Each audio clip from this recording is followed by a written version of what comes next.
know who's going to hear this or if anybody ever will. I don't believe we are live just yet. I'm not sure what the issue is, but we're going to run through our ad just like we are. Are you sitting on what you think is extremely valuable land, but you want to know what it's actually worth? Call 931-808-6422 to get a hold of Matt Elrod at Whitetail Properties Real Estate for assistance in the land valuation and selling process today. Roberts feels like we just can't catch a break with these streams. Yeah, I know. Back-to-back. Back-to-back bad luck. Struggle. I mean, I kind of freedom right now. We can say whatever we want. Yeah.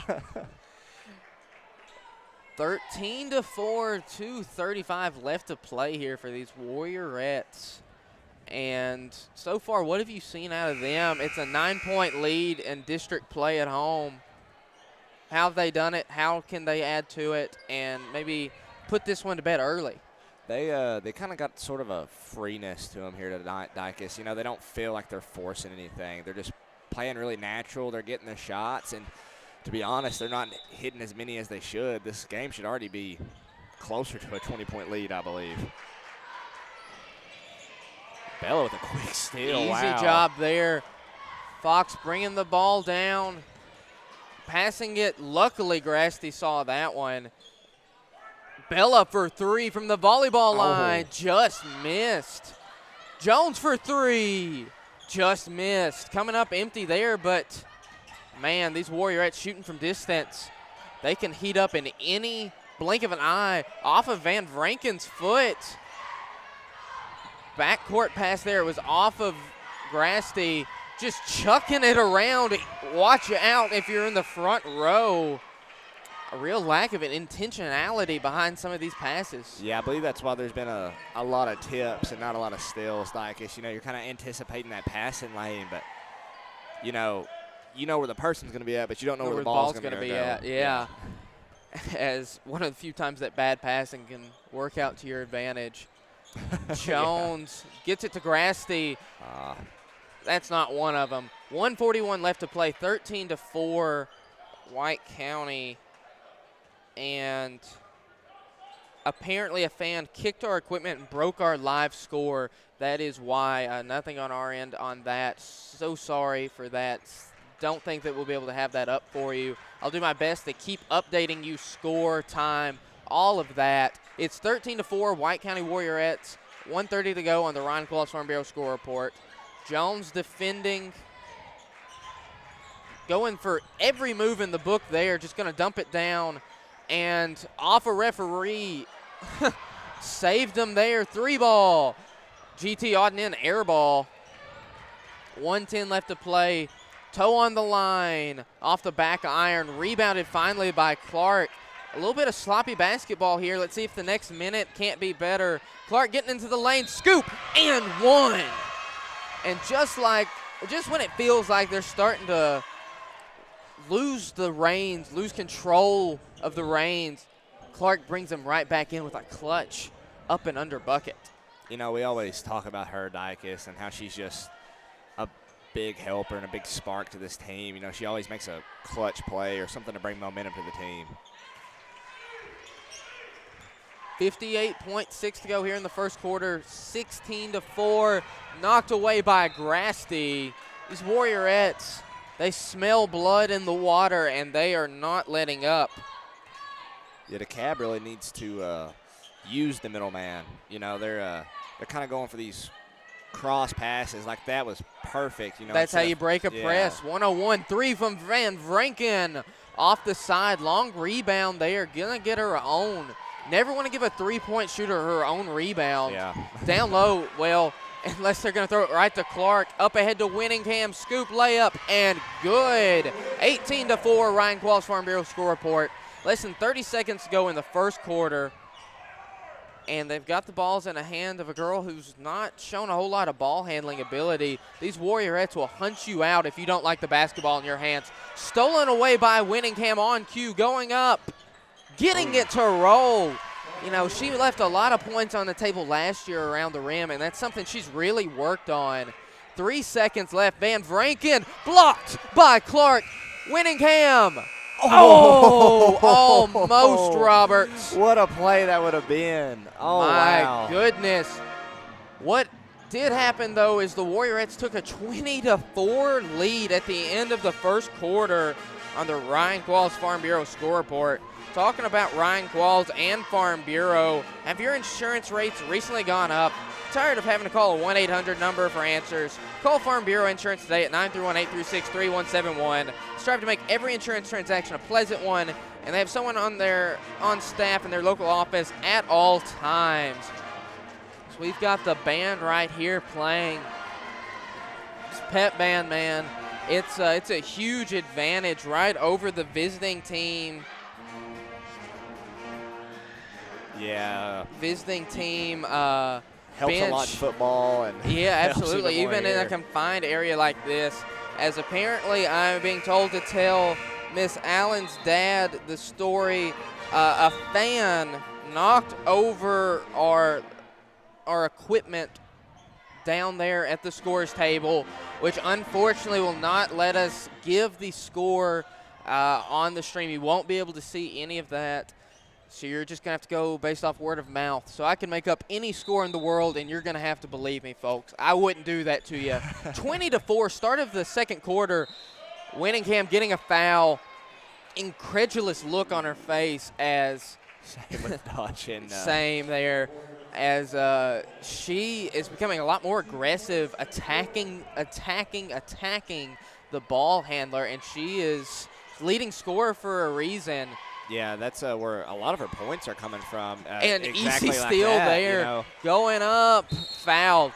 You know, just be in the middle of that kind of half court and the full court press. She's kind of right there in the middle. She's like right in the main passing lane. You know, she's going to get most of these steals, and she gets a lot of fast break opportunities. Well, you know, Winningham isn't maybe the fastest on the court, but she is with the ball in her hands. She has a real knack for dribbling with the basketball and finishing around the rim. Whereas she hits the first here, whereas you think of Grassley, Fox, Clark, they're your runners. They're running back and forth and doubling. Bella's staying home in the middle and rewarding you with 2 points. It feels like every single time she gets a hand on the ball.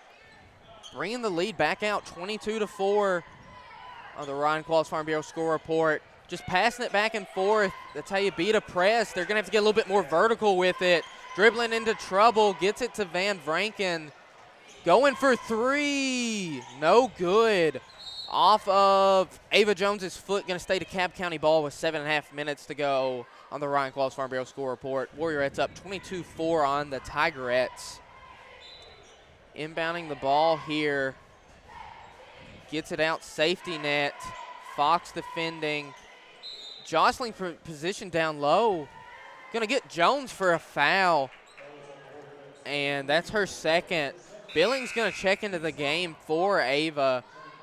With an 18-point lead, you don't want her getting into foul trouble now. Yeah, I didn't really get a good eye on that foul, Dyke. They were fighting over it. I think she just threw an errant elbow. It wasn't on purpose, just a basketball play leading to contact. Poked away and stolen by Winningham. And there she is with the ball in her hands. Deadly hesitation move. Oh, man. Gonna get her on a carry. Oh. As you see a lot of people slow up their feet like that, and I guess she just held the ball in her hand and then went back down. That's a very, very fine line to walk right there between what is a walk and what's not. Yeah, there's a Gonna get back to the Warriorettes. Another sloppy pass from DeKalb County. Yeah, that's a very. It's a difficult call to call, just depending. It's hard to see hand placement on the ball. It's once it starts to go under the ball, that's considered a carry. That some refs also consider kind of whenever it's behind it and you push it. Yeah, they consider that sometimes a carry too. So, you know, it's just depending on who's there, what's the not, adjust you know. to the crew. And that's something the Warriorettes have kind of struggled with. Still getting ticky-tacky fouls that they know are going to get called. Grassley three. It's good. My goodness, that line drive shot of hers straight down the bottom of the bucket for another True North three-pointer. And here's another White County game where the three-point walk, easy call there, where the three-point difference is noticeable. So we want to give a huge shout-out right now. Mason Doris is running a manual score for us. No time, possession, or timeouts, but we will have the score. I'll keep you up with the time. 6:25 to go. Grasty getting it in the lane to Clark. Oh, Easy, my goodness. wonderful move. Beauty. And that just give and go, dump down, fine. That's just gorgeous.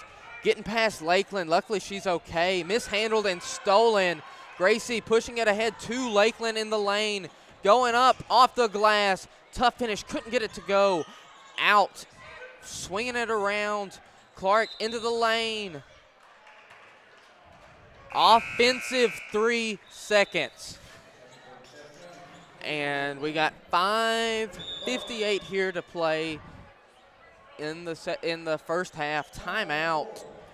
Huge shout out again, Mason Doris. This is his first live broadcast, doing a really hard job. Me and Sam know all about that. We run score and cameras on the away games. But he's obviously fit for the job.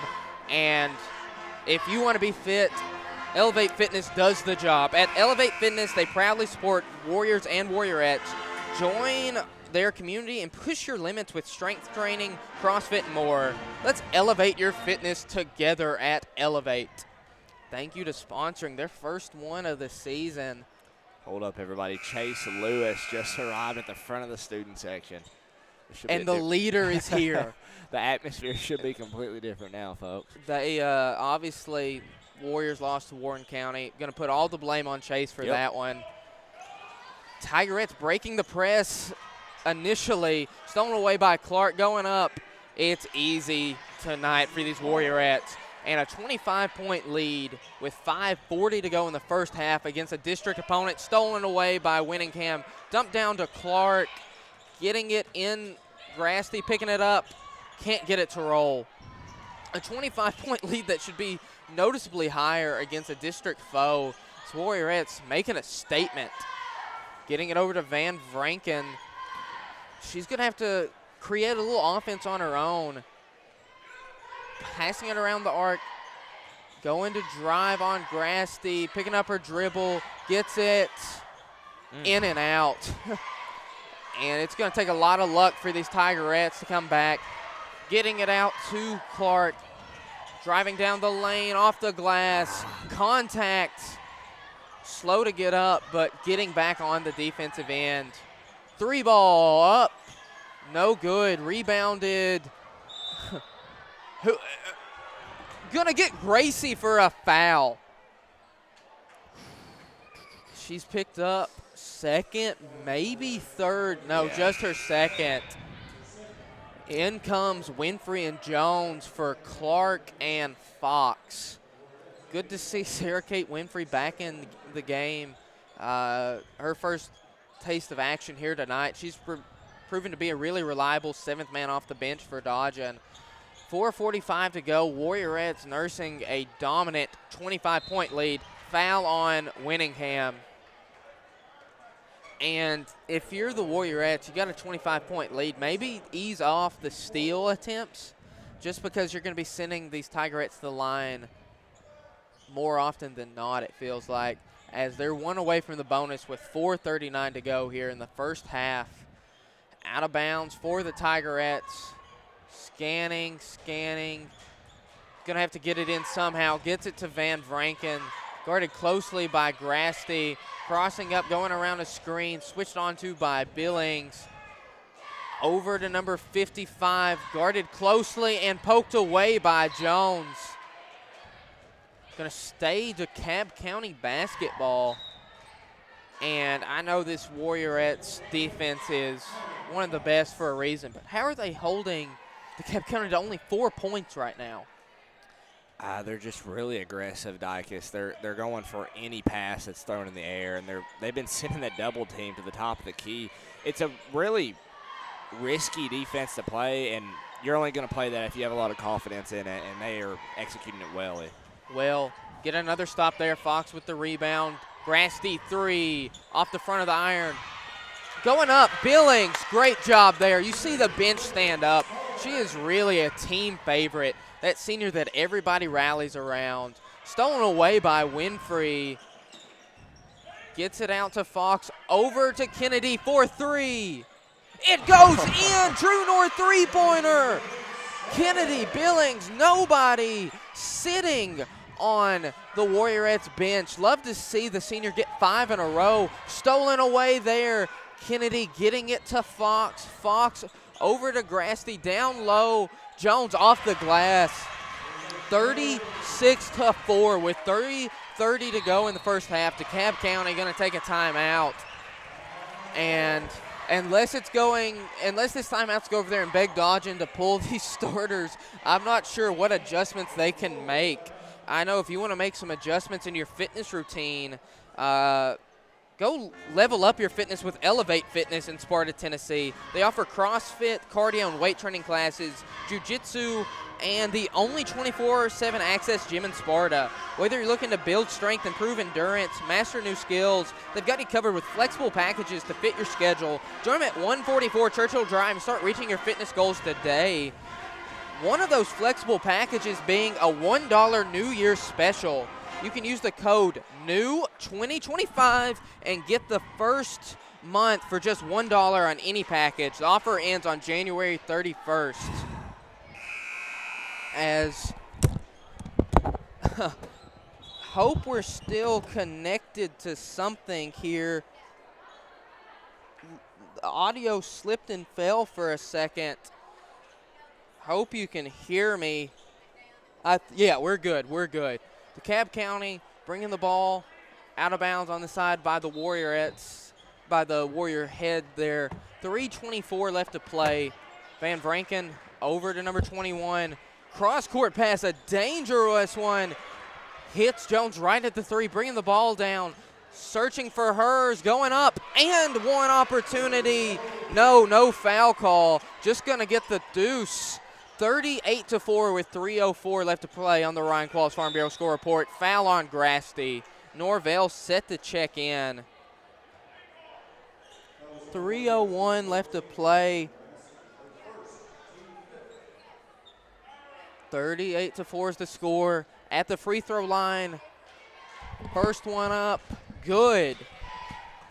And that is wild, Roberts. With 3 minutes to go in the first half, number 13 for DeKalb County just scored 20% of their shot, 20% of their points on a free throw. That's crazy. Pushing ahead, Fox going to slow down the pace with 2:55 to go. Winfrey getting it into Jones.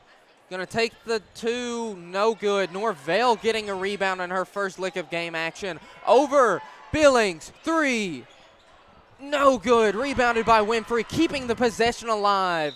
Fox. And a foul on DeKalb County. That's on Van Vranken, pushing her way around a screen. 2:38 to go. The Warriorettes nursing a monstrous 33-point advantage. As Fox going to bring the ball down. Gets it into Jones.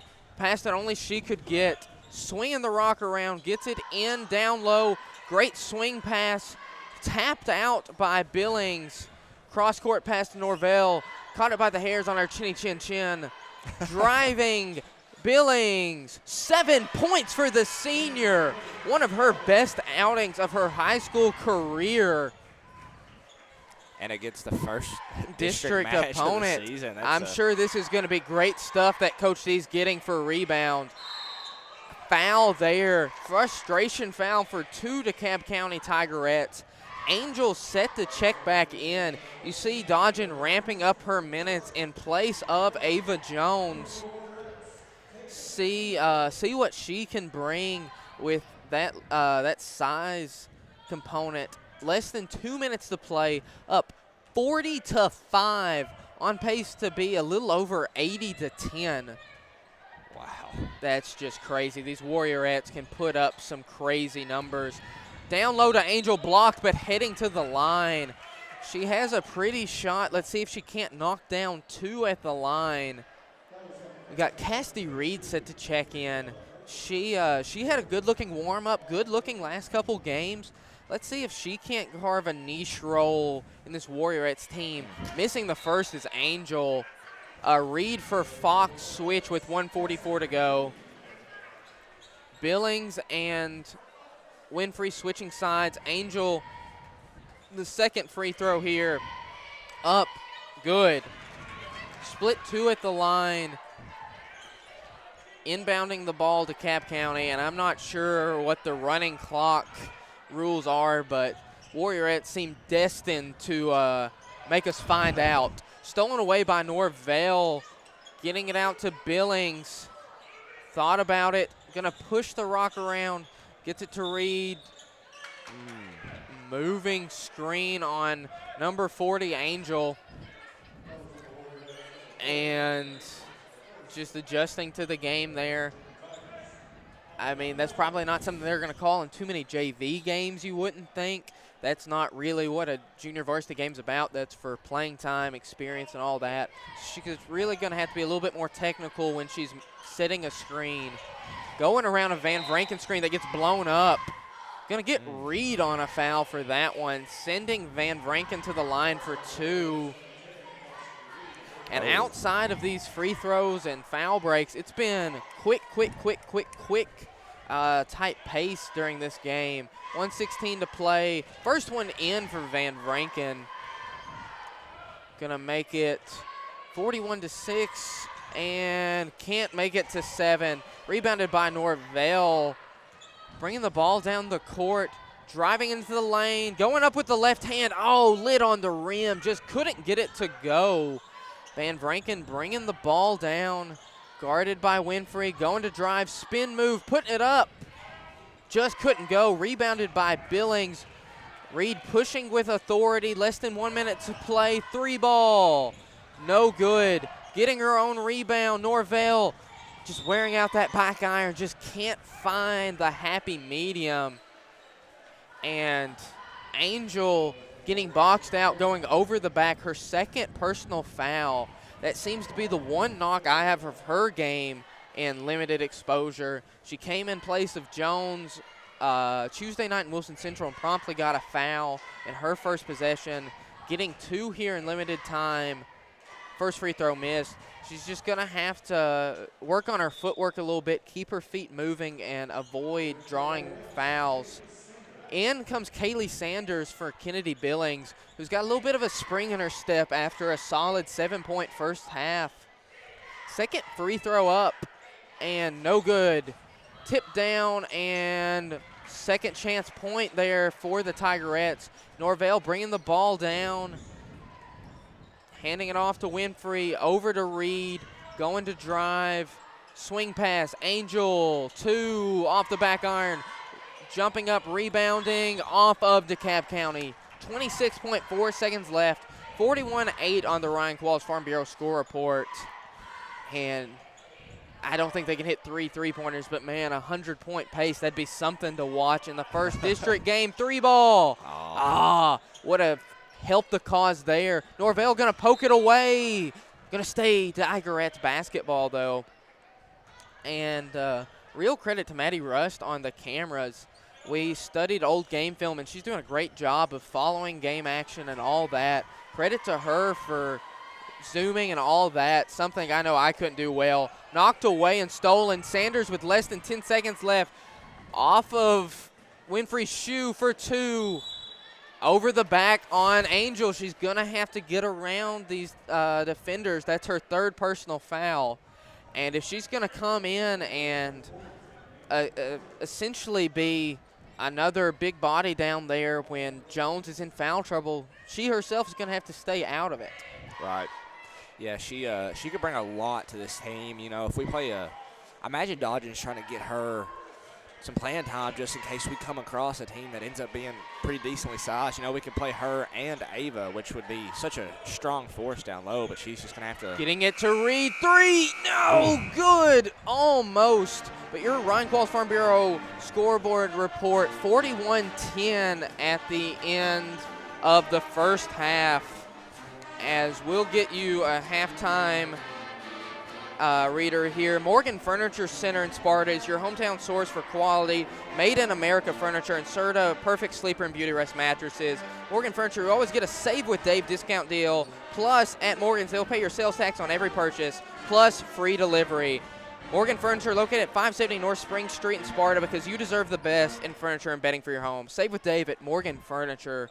Thank you for sponsoring our halftime show, as we've got We've got Mr. Drew Haston on his way here, heading up here to do a halftime interview. So don't go anywhere. He's 4 stairs away, about 15 steps. I'll give him about 11 seconds before he's here, round trip.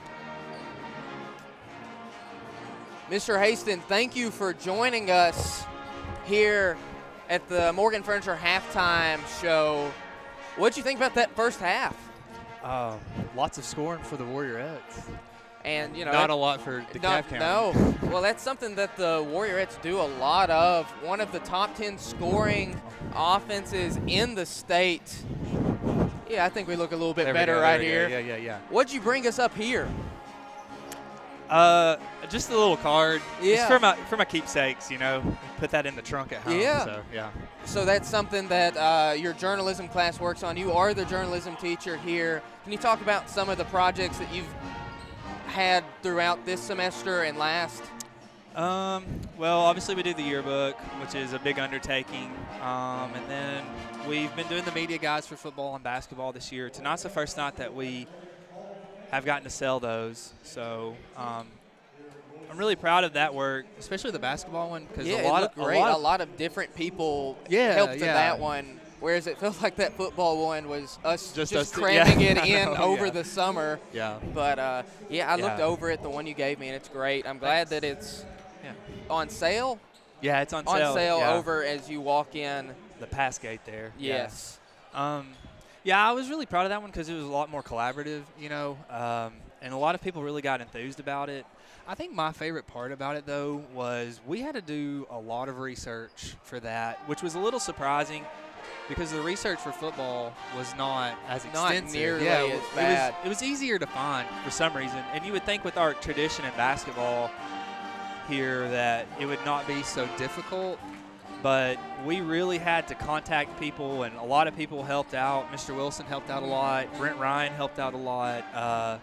Cade Crosland, he kind of helped seal the deal because we couldn't find a point total for Devin Davidson, and then he found that for us, and that was awesome. Well, I saw that he's in the 1,000-point club. He's one of the sponsors for a lot of the Expositor games, so good to see that he's still helping out. But that was something I thought was great that we did, was the 1,000-point clubs, just really going through and honoring this rich history that we have of basketball dominance.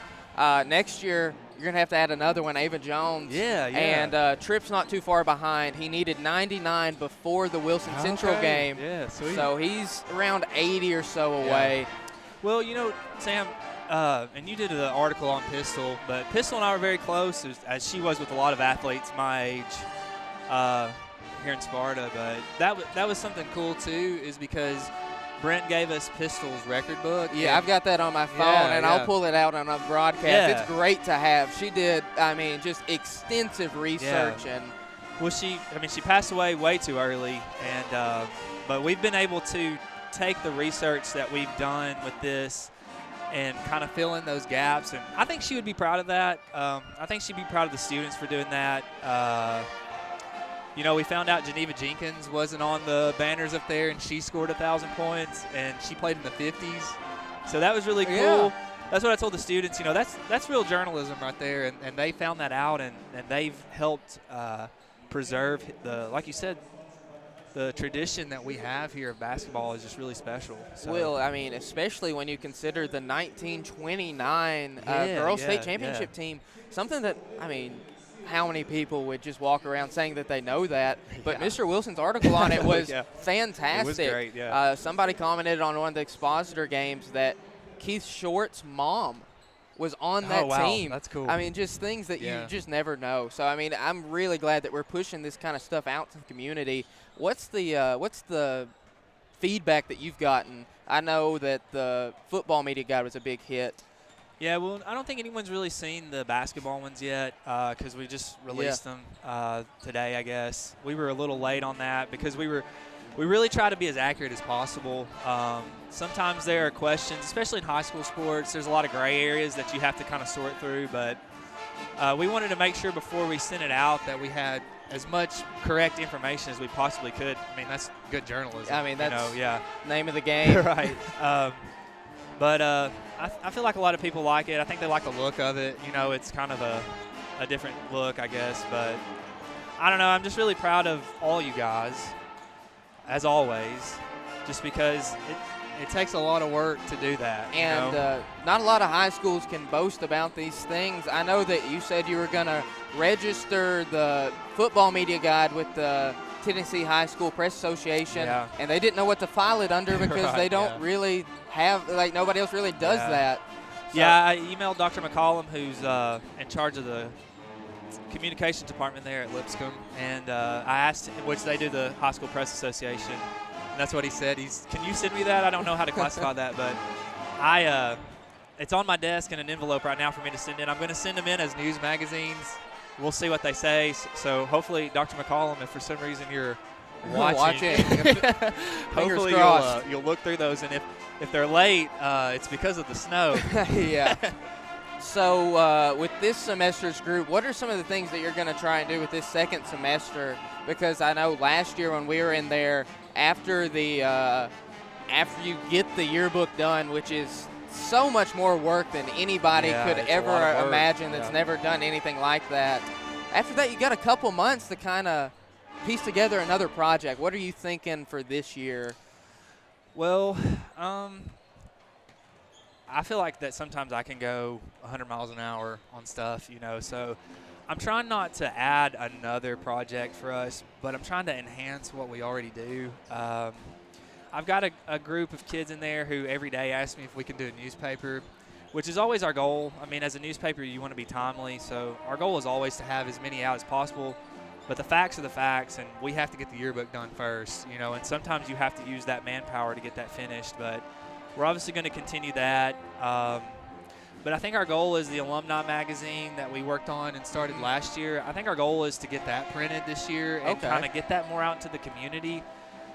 Because that's not a White County High School thing. That's a White County thing. I mean, because that really ties in the whole community. I mean, it's like we've talked. It's a high school town. The same way that Cookeville's a college town. Like Tech's such a big deal there.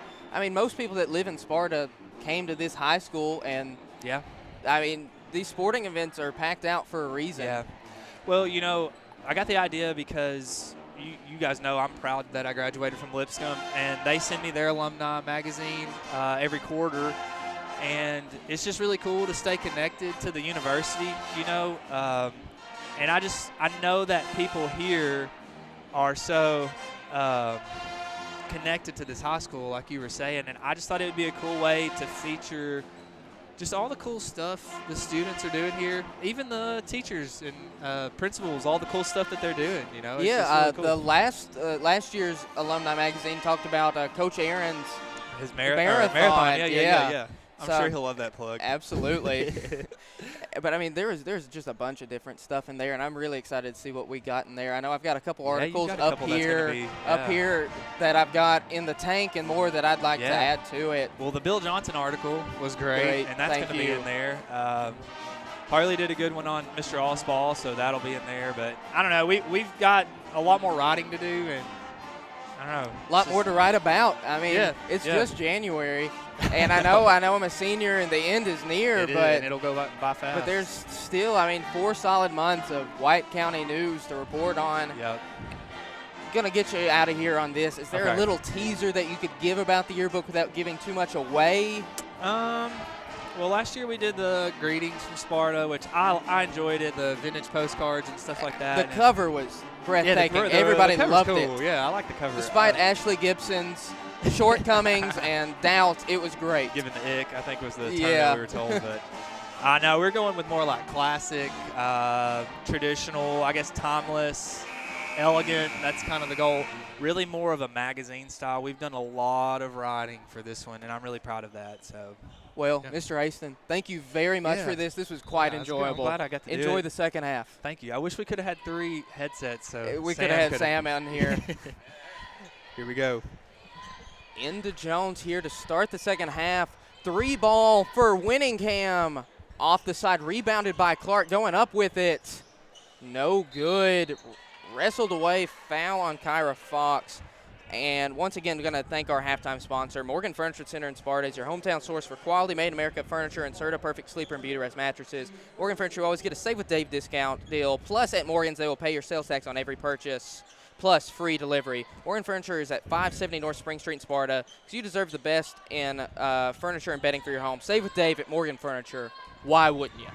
Why would you not?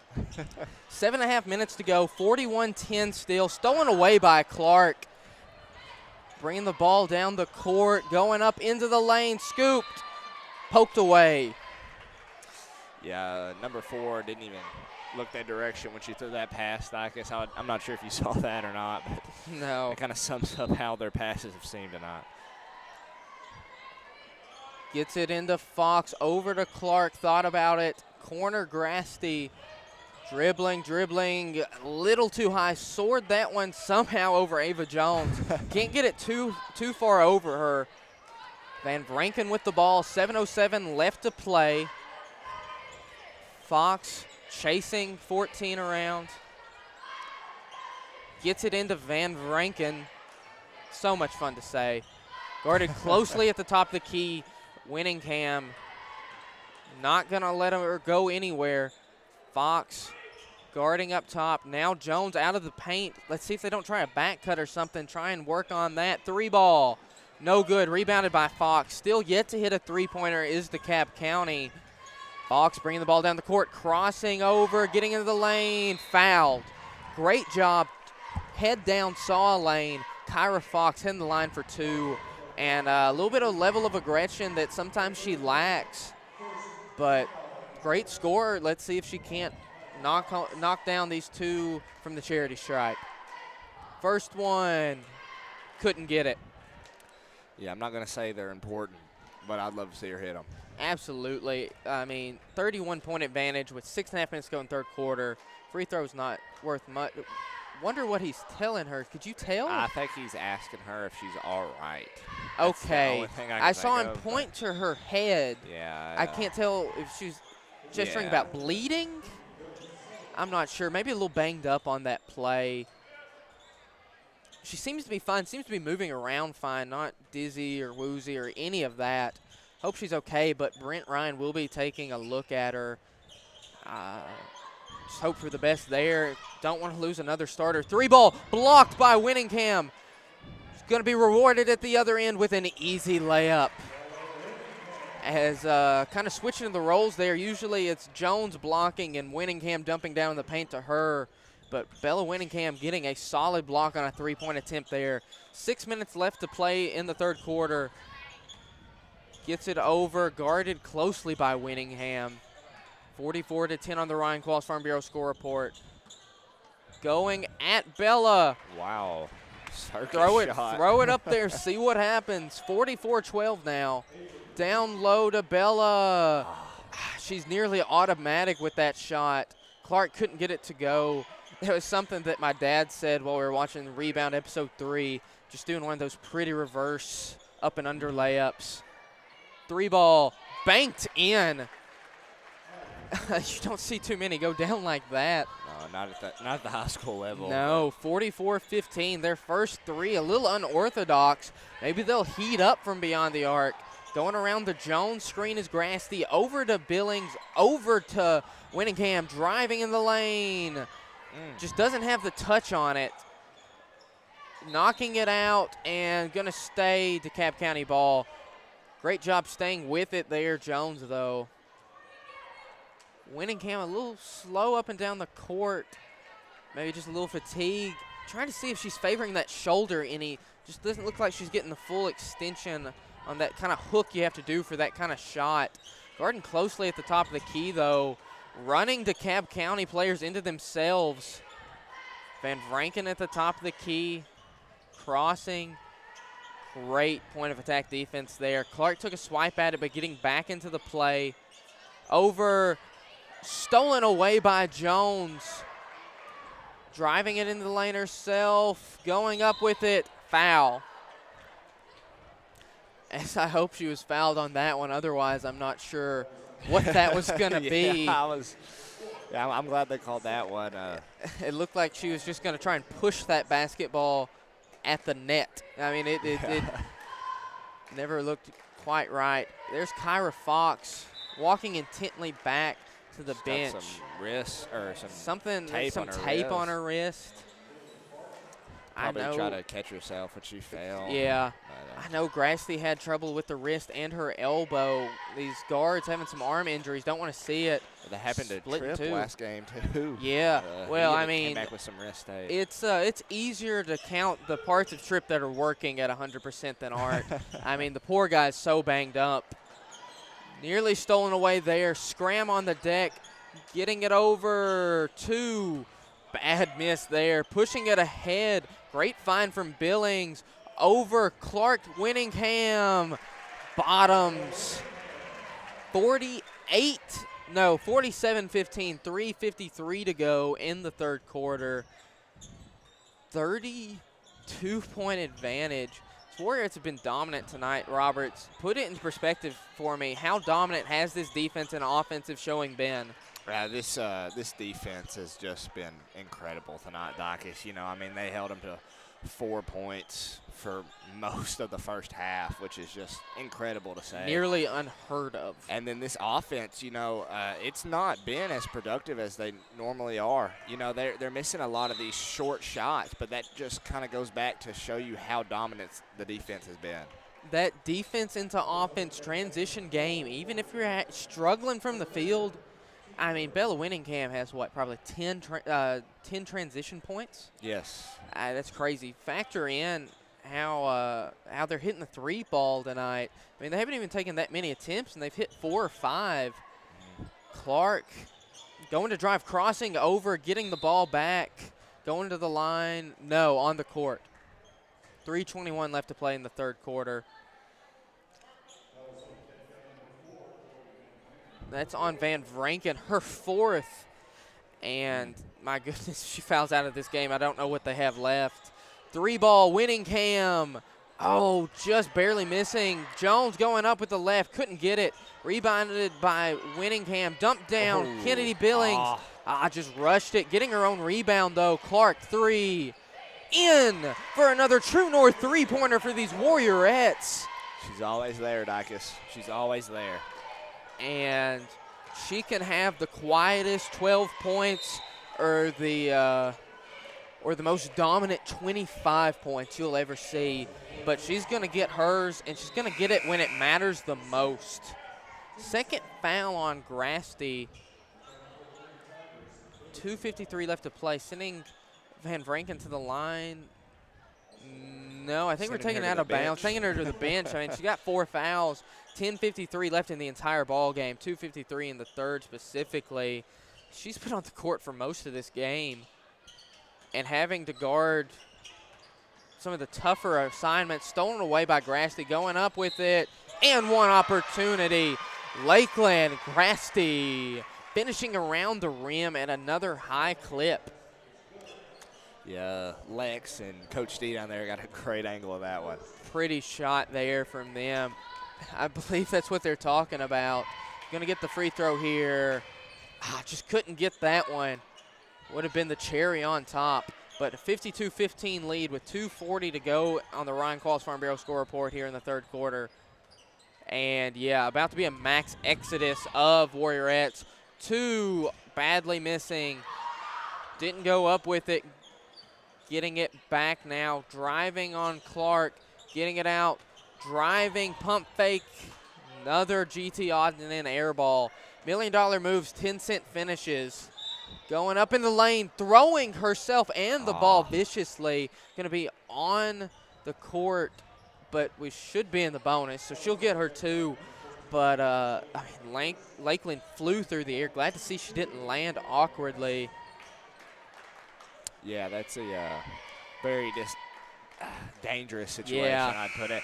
Whenever somebody's standing there and you're kind of, all your momentum's going into them and you're falling head first to the floor. It's, really, the only best thing you do is land on that hip, land on that shoulder.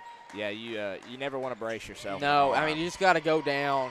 And I always go for the side. Yeah, 100%. You know, that's the best way to fall. Yeah. Same way as leaning into a pitch in baseball. Never put your elbow out. Just let it hit you on the hip. So we got a new 5 out there, or excuse me, new 4 out there. Billings, Reed, Swindle, Winfrey, and Norvell. This group got a little bit of everything.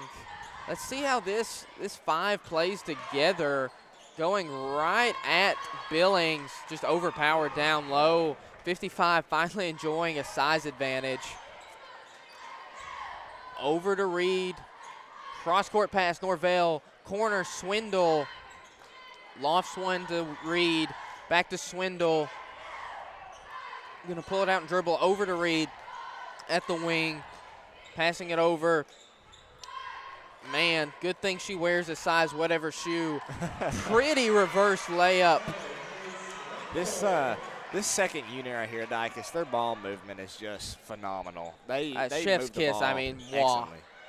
Blocked by Kenzie Billings. I don't think she can believe she got away with it. She completely dropped both those arms there. Yeah. 1:20 left to play, 55-17 Warriorettes.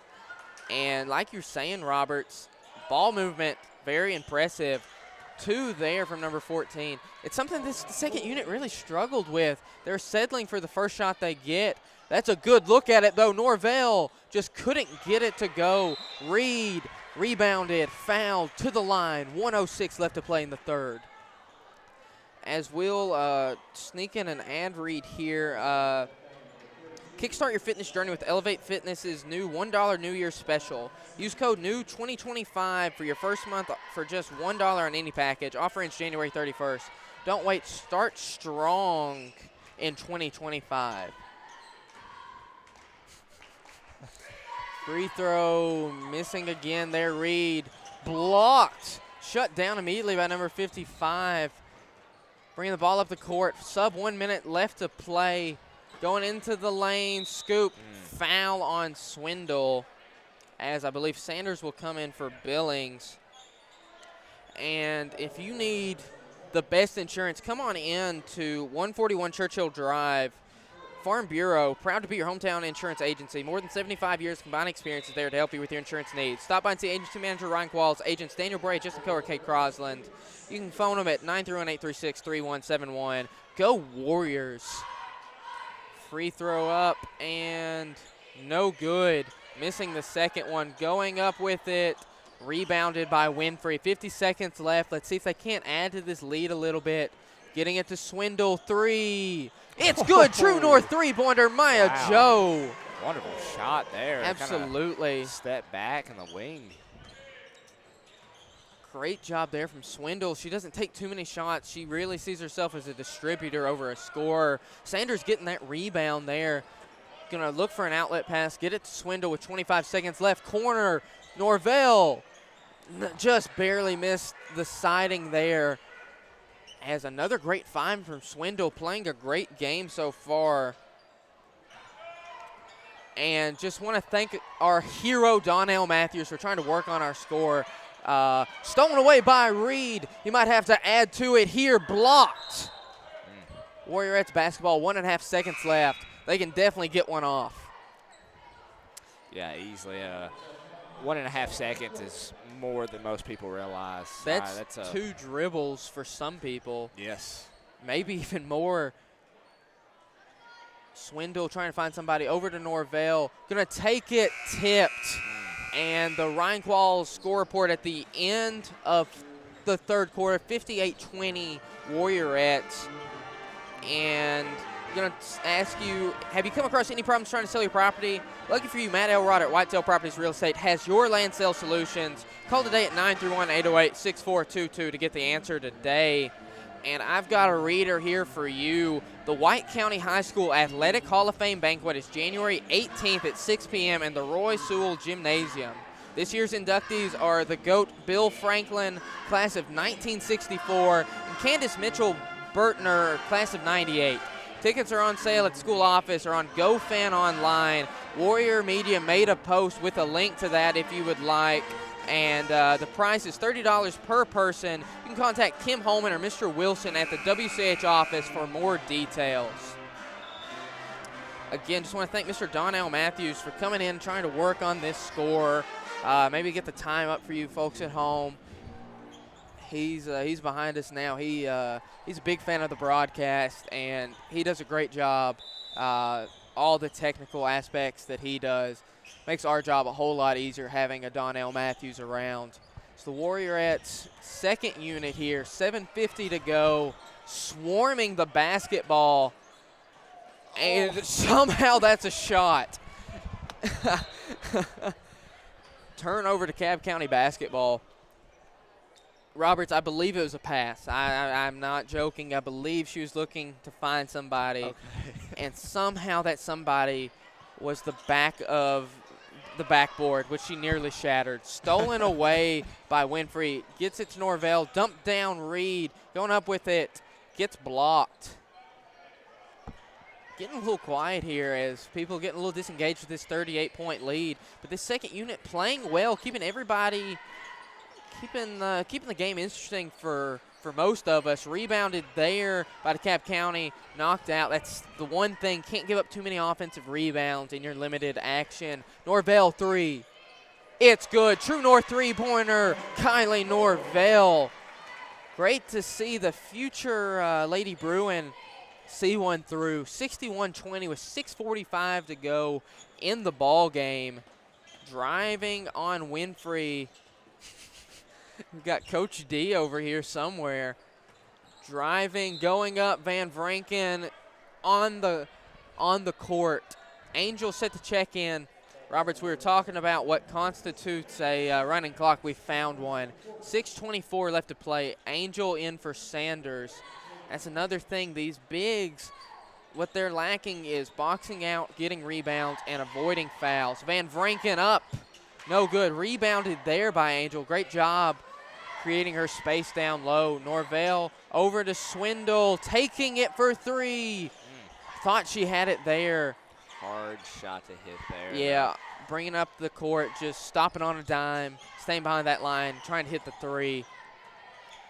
Out, down low, knocked away by Angel. Great interior defense there. Getting up the court well, the Warriorettes. 3-ball Norvell. Off the side, may have been tipped. Reed with the ball, swings it over to Swindle, setting up the offense here, driving, kicking out. Winfrey 3, off the siding. Can't buy a basket here. 5.5 minutes to go. Winfrey, jump ball, Warriorettes basketball. The fight and determination, the grit that Winfrey shows makes you want to stand up. I mean, she just honestly, she's the kind of player that you love to see, a real Gracie Clark type. It never stops either. No. You know, you're up 41, and she's still down here picking up from 94 feet. Absolutely.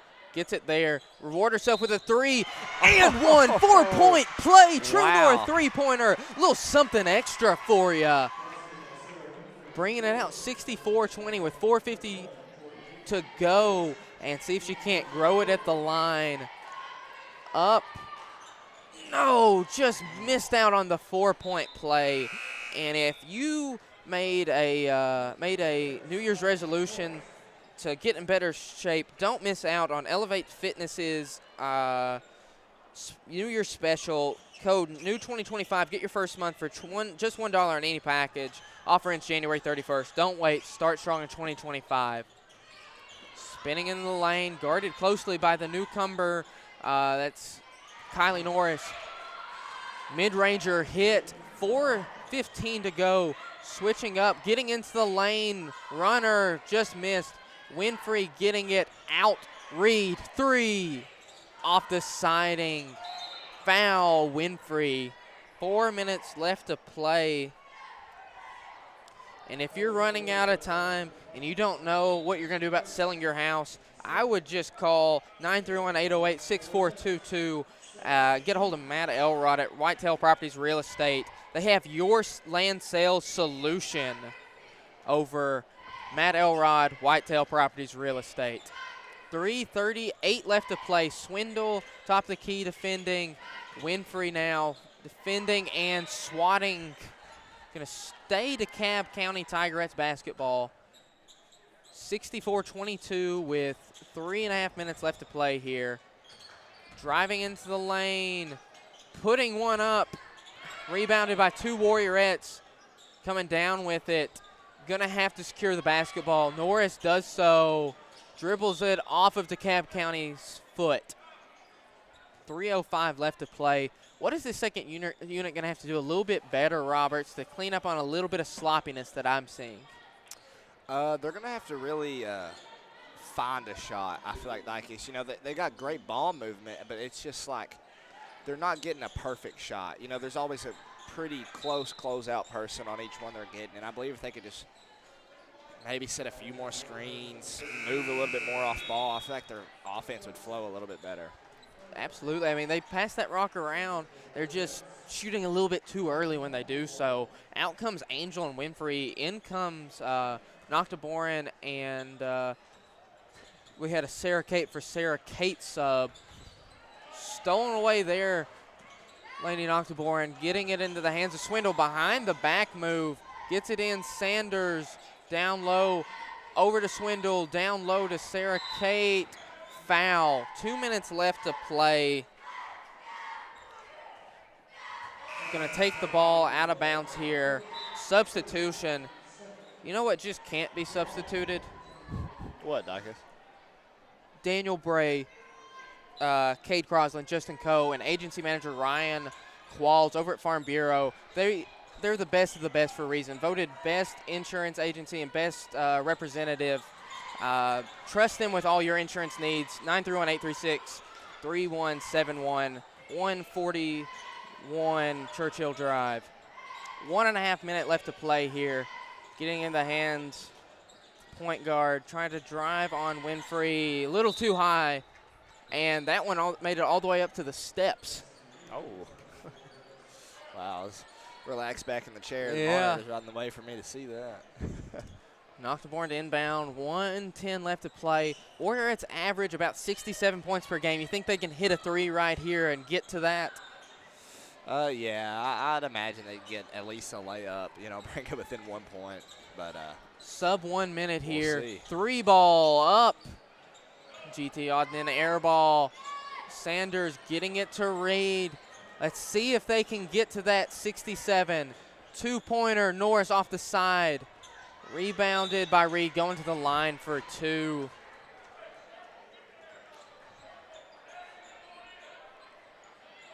No, excuse me, taking it out of bounds with 30 seconds left, not in the bonus.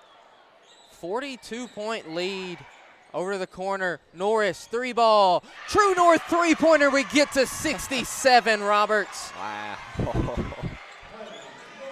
18 seconds left to play.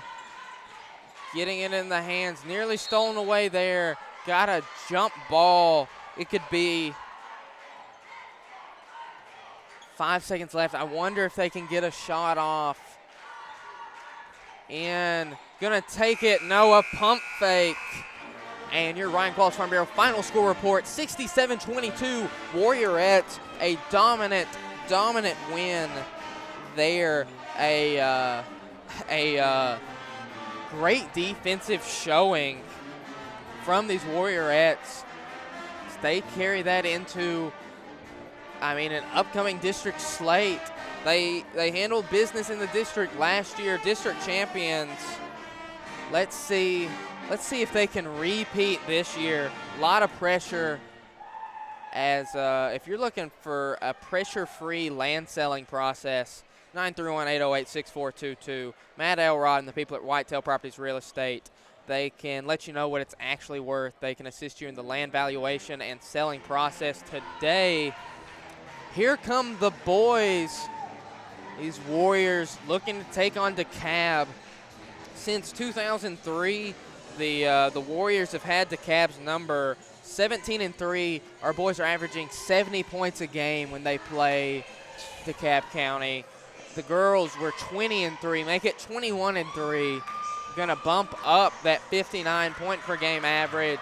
Trip Pinion getting us underway here as everybody loves it when the Warriors are playing here at the Roy, but something near and dear to a lot of our hearts is the new 2024 Athletic Hall of Fame inductees.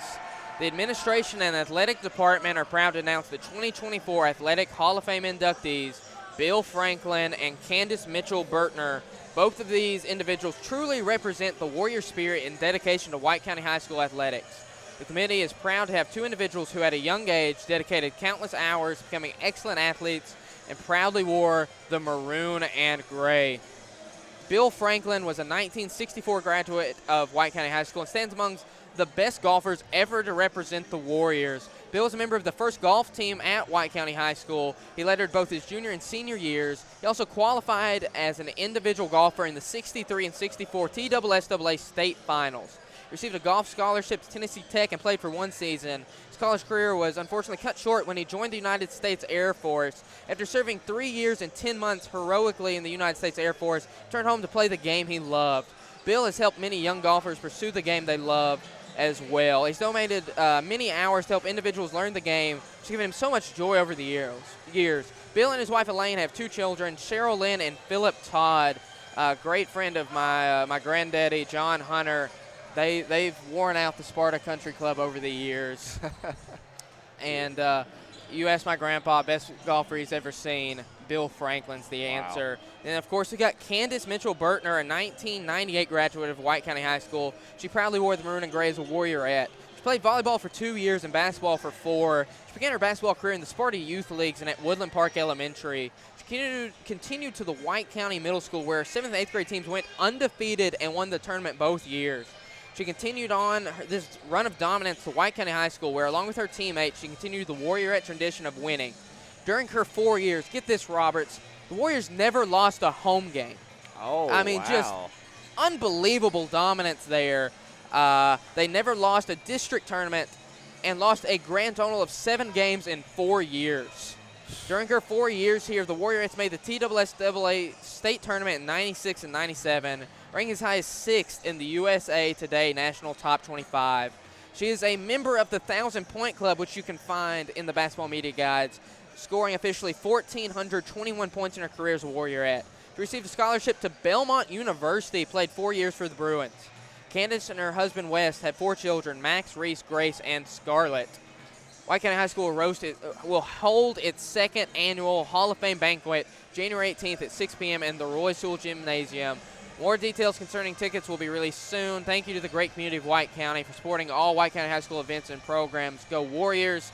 Those details are that they are on sale at the school office or on GoFan online. Price is $30 per person. Please contact Kim Holman or Mr. Wilson at the White County High School office for more details. Warrior Media made a Facebook post about it if you would like to see it there. As with that out of the way, just really something to strive for. Just excellence in everything there. A veteran in Bill Franklin starting off the rich tradition of great golfers here in White County, and of course Candace Mitchell-Bertner. Just the dominance that those groups had, starting with the Kelly Jolly years, starting with the Ginger Jared years. It really means a lot to be a Warriorette here, because there's so many people to compare them to. Right now, the Warriors looking for no comparisons, looking for a win. Roberts, how are they going to do it tonight? Really just bring it together in the 4th quarter if it comes down to that. But hopefully I'd like to see a lot more three-pointer shot than we normally get. You know, I'd love to see a lot more, at least just open opportunities in general as a whole. I believe our defense is solid enough we could really hang with most people, but offense, we just kind of struggle with the shot, and when we get it, most of the times we struggle to hit it. Yeah, absolutely. Teams do a great job closing out that we've played so far. A lot of contested looks. How would you scheme it up so that we've got more open looks from distance or maybe even down low? Well, you're going to have to create a strong point in an offense to make something else weak. So, you know, I've been talking about the trip pinion drive in and dump out, and I'd love to see if we could just get him and Cole kind of on a hot streak, get them in the middle, and that would just open up corners, wings, top of the keys if Tripp's got eyes in the back of his head, which I believe he does. Yes, absolutely. And those 2 point guards play great in their own right alone. You put them together, a deadly combination for a lot of teams that just don't have that kind of ball distribution, kind of scoring prowess around the rim, and they really command a lot of gravity. As we look over to DeKalb County, I can't tell who any of these people are because they're warm-ups, but just based on what you see, shoes, haircut, size, who would you say are the people we need to look out for? Ooh. You know, this is a very hard pick, Dicus. I don't know if you can agree with me on this, but everybody's they're looking the same right now. Looks like clones. I mean, just maybe cut and paste. The fella on the right corner with the beard. He's getting pretty automatic from three. He's hitting a few. Well, I couldn't hear what Coach Mitchell was saying today during shoot around during fifth block while we were setting up. But he said that DeKalb County has 2 or 3 just great shooters, that they struggle a little bit to take it inside.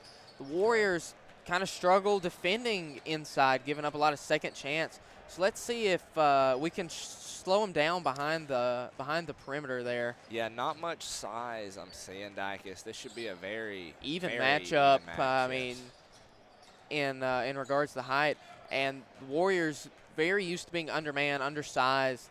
And really, it's just their talent and their never say die attitude that keeps them in games where they are facing such a vast difference in height. But with 7.5 minutes before this game gets underway, I just wanted to report the news if anybody hadn't heard it. We're not going to be in school tomorrow. I'm not sure if anybody out there didn't know that. More news. Titans play-by-play announcer Mike Keith, who I have met personally, has stepped away from play calling duties to become the new voice of the Vols. Really? Really. He has been the Titans play-by-play commentator since they moved from Houston, and losing a little bit of tradition, losing Mike Keith. I'm going to look and see if I can't find the picture of me and Mike Keith. One of the greatest moments of my life, especially for a budding commentator at the time. I'm going to look here. There it is. I'm going to try and get this on camera. That is me and Mike Keith, the former Titans play-by-play announcer, now the voice of the Vols. Yeah, so, Mike Keith, he would even go and do high school games. Yes. You know, he was just very involved. Well, he's going to do football and basketball, a regular Sam and Sam over there. Wow. But he was, of course, a UT alum, very proud, and just said he could not turn down the offer. Wow. And good news for volunteer basketball after the just absolute beatdown they took to the Florida Gators. At least if they have another blowout like that, they know that they're going to be in good hands with Mike Keith on the call. Yeah, that was incredible. Let's see here. The boys' starting lineup I've got in my hands. I'm not going to reveal it just yet, but I'll show it to you, Roberts. I don't think we're any different than usual. What does this starting five really give us with that type of veteran leadership? It gives us a lot. You know, they're not gonna struggle as much as some of the younger guys will. They're gonna be able to find a shot, and if they can't find a shot, they'll have some patience where a younger group wouldn't. And another thing this group's gonna bring is probably for the first time, I believe, a size advantage. I believe they're gonna have a solid size advantage just from the start. You know, with Griffin, Lewis. Yeah, okay, yeah. It's the same five. Yeah, okay. Okay. If you haven't been tuning in, then it'll be a surprise for you. Yeah, but with Griffin and Lewis down size, they should be able to get some. They should be able to dominate down low, or at least bring in a lot of boards. Absolutely. Keon had a really dominant Wilson Central game. Not sure if you guys paid to watch Wilson Central's broadcast or went back and watched ours, but he really thrived off that mid-range game. Just, you were talking about dump downs, kickouts from Tripp. Seemed like Tripp was driving in. They were scared of Tucker, and Lewis just life between the hedges, life between the pinions. Had a pretty good game. I believe it would have been a double-double.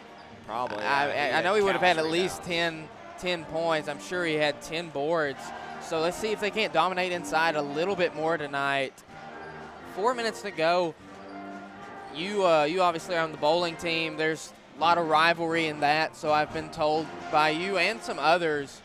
How do you prepare for a district game like this, especially between teams so close together with such a history of not liking each other?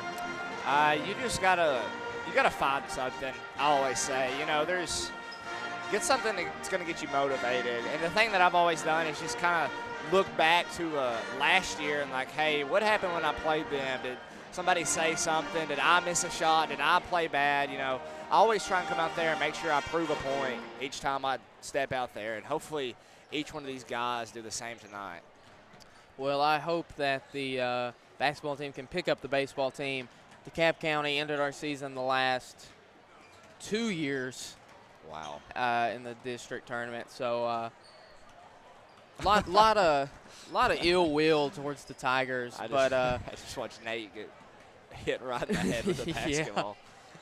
But I know one of the guys on the DeKalb County team, Dallas Kirby. He plays baseball and is a phenomenal baseball player.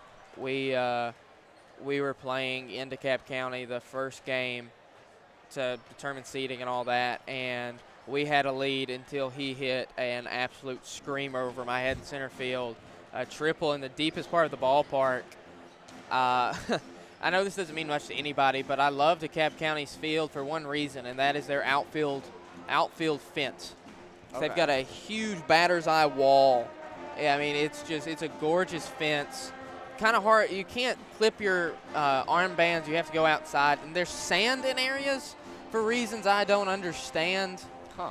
But any picture taken on DeKalb County's baseball field of me, I can tell because you can see the fence in behind me. Wow, that's yeah. Does every field have something that just kind of sticks out? Yes, absolutely. Upperman sandy as well, for whatever reason. Donnell Matthews did what he could, ladies and gentlemen. I don't think we're going to be able to have automated score. Upperman's field is, I don't remember what it looks like when it's not ugly conditions. We won in the second round of the districts against Livingston, a huge upset. I'm going to go ahead and tell you the greatest memory of my baseball career was beating Livingston. I had the second to last out in the pouring rain. They thought about pushing the game back. It was miserable, and running to my left, making a catch in the gap. But we played in a near hurricane, it felt like, about 25, 30-mile-an-hour gusts while we were there. Wow. Cannon County's field, seems to me that there's a sewer drain out in the middle of center field. I mean, seriously, you could break your leg on it. Just things like that. We played 1 year, sophomore year, played somewhere that had a hill in center field. What? Like the old Minute Maid back before they moved the fence in.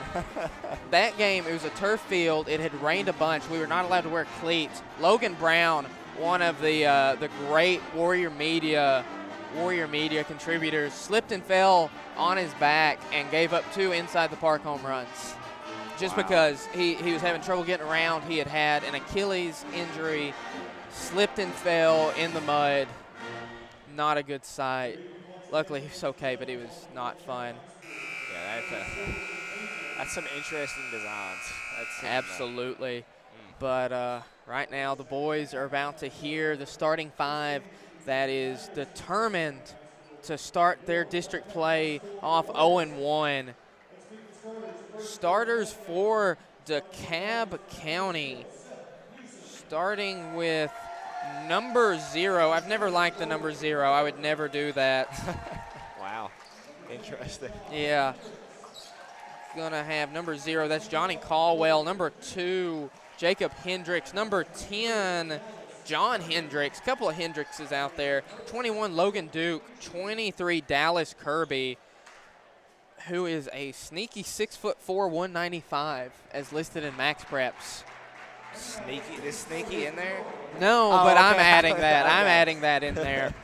your Warriors starting 5, starting with number 3 on approach to 1,000 points, Trip Pinion. No brace, no sleeve, all Trip Pinion tonight. Number 4, Warrior Media's own Gage Stevenson. Then we've got number 30, Lucas Dickerson. Number 10, Keon Lewis. Rounding out the starting 5, number 12, Nathaniel Griffin, who, third game with this hair? Yes. Yeah. Yes. Don't know how it stacks up with the other ones.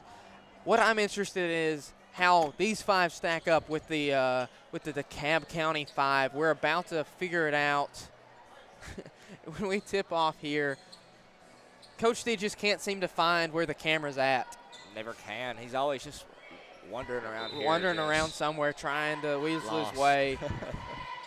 Tipped and taken by DeKalb County. Over to number 2, that is, let me get that for you. That's a Hendricks. I'm just going to guess and say Hendricks. I got a 40% shot at it. Kirby driving, getting it over to Caldwell. Down low, back to Kirby. Finishing through the contact. Tough finish there. And DeKalb County really traveled well. I believe they have a 3-person student section. Pinion over to Dickerson, back to Pinion. Stevenson searching, gets it to Pinion, top of the key. Over to Dickerson for 3. No good. Good to see he was nearly on there, though, early. He's had struggles getting hot during the first. No. Shoot that at all. That's we need that. We need a non-hesitated shooter.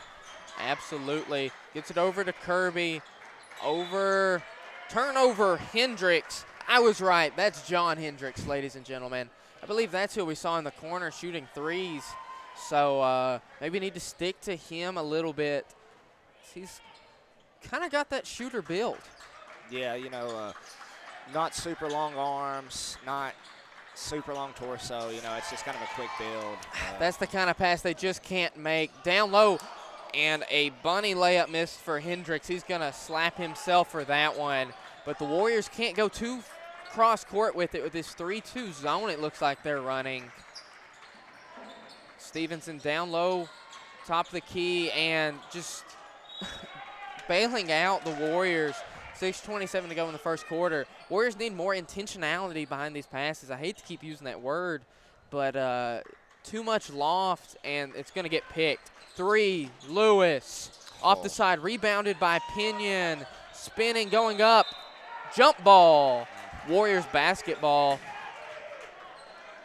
Wow. Not sure what that was. Some fan chatter, but Warriors are going to have to find an offense here. Lewis, mid-ranger, no. Pinion, ball on the deck. Getting a foul? Looked very similar to the jump ball call, and Trip Pinion picking up an early foul. 6:13 left to play here in the first quarter, so a lot of game action left. He's been getting into foul trouble, and if you had to point to one guy you don't want in foul trouble, I believe it's Trip. Yeah, Dicus, we need Trip bad. 3 ball, Hendricks just off the mark, rebounded Stevenson. Pinion pushing with pace. Really starting to trust that lower half. Love to see that. Maybe he'll be a little bit closer to 100%, starting to hit some of those Trip Pinion type shots. Into Lewis. Driving, kicking out, knocked away. Hendricks down the lane, going up. 4-0. 5.5 minutes here to go in the first quarter. Warriors struggling to really gel offensively. Pinion back over to Dickerson. Back over to Pinion, thought about it. Pump faking, getting it to Stevenson. Back to Pinion, 4-3. Off the back iron. Oh. And over the backboard call. 5:14 to go here. This 2-1-2 defense, 3-2. it's suffocating us right now. We can't really get that cross-court wing-to-wing pass, and it's really making us use every player just to get around the floor. It's really hard to get an open shot like that when you can't just sling it to your other guy. What's the fix? Screens? Yeah, you're gonna have to attack the interior a Blocked little bit. by Lewis. That's the whole point of a zone is you got to find where the people collapse, and right now it'd be kind of the middle, just like what Tripp kind of did right there. But Stevenson had a good look at a three. Out to Griffin, over to Dickerson, into Tripp.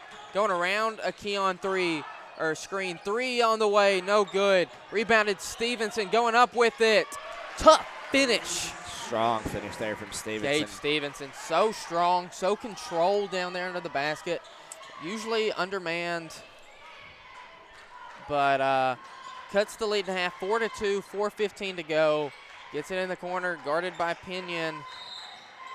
Push on Tripp. Picking up 2 fouls, 4 minutes into the game. Not good. Switching out shooters. Tucker for Lucas. Let's see. Dickerson usually heats up later in the game. Tucker usually starts off hot and maybe cools off a little bit. See if they don't run so hot and cold. GT Odden air ball there. Tripp Pinion pushing. Gets it to his brother Tucker. Over to Lewis. 3 ball, Tucker. Good, True North 3-pointer. Like I said, Tucker Pinion off the bench, a perimeter threat. 5-4, 3:45 to go in the first quarter. And it looks like drive and kick is the strategy, like you were saying, Roberts. Yeah, that's a Warrior signature. Oh, that's too easy. Crafty pass there. That's too easy, leaving him that open. Credit, though, gorgeous pass. Yeah, for a point guard to go from top of the key straight down in the post, there's got to be somebody. I mean, that's express delivery. You're cutting out a lot of middlemen. Like I was saying earlier, Loft on the pass, stolen. Oh, watch out. Callie Richmond. She's going to have Spalding on her arm later, it looks like. And she's a ball magnet. I swear absolutely. Every single basketball seems to go right to her. If I was her, I would try and switch my alignment up a little bit. In comes Sims for Tripp. Trying to keep him out of foul trouble. Gage, 3. True North 3-pointer. Yes. Please, Gage, please. We beg of you, keep shooting. I want to put an earpiece in Gage and just like anytime he touches the ball that's decently open, shoot it. Shoot. 2:45 left to play. I know all his friends sing it. 8-6 Warriors on the scoreboard, Ryan Qualls Farm Bureau score report. It still says Warriorettes. Our apologies. We'll get that switched over later possibly. Driving on Sims. Sims, lockdown defender, 5-second call. Great job there. Cole Sims locked down Wilson Central's best player, number 2, and got a tongue thrashing for it in the handshake line. He won't be shaken. He's an absolute competitor in every sense of the word. Down low, great find from Stevenson, out and stolen away. Going up for it, and you just got to get down the court. Too much jogging right there. Bringing it 8 apiece. Ryan Qualls Farm Bureau score report. 2 minutes left. 8-all. Over to Stevenson. Handing it off to Sims. Scanning, searching, probing the defense. Gets it to Griffin. Gets it. Tucker, deep 3. Off the back iron. Rebounded by DeKalb County. Out to Hendricks. Bring the ball up the court slowly. 1.5 minutes left to play. 8-all to the corner. Going to drive on Tucker. Thought about it. Doesn't. Handing it off. And that's a walk. And that's such a fine line on those handoffs. But he did have it, ran with it, kind of bobbled it. Yeah. It's really on the person screening for the ball. I mean, you just got to stick in the gut like a running back. Yeah, just hand that ball off. Tucker gets it to Stevenson. Cross-court pass. Sims, top of the key, spin move, lost it. DeKalb County needs, if they want to win this game, to capitalize on transition. Warriors the same. Tucker thought about it, gets it over to Sims somehow. Jump step, foul on the court. 8-all, sub 1 minute here. Sims the inbound.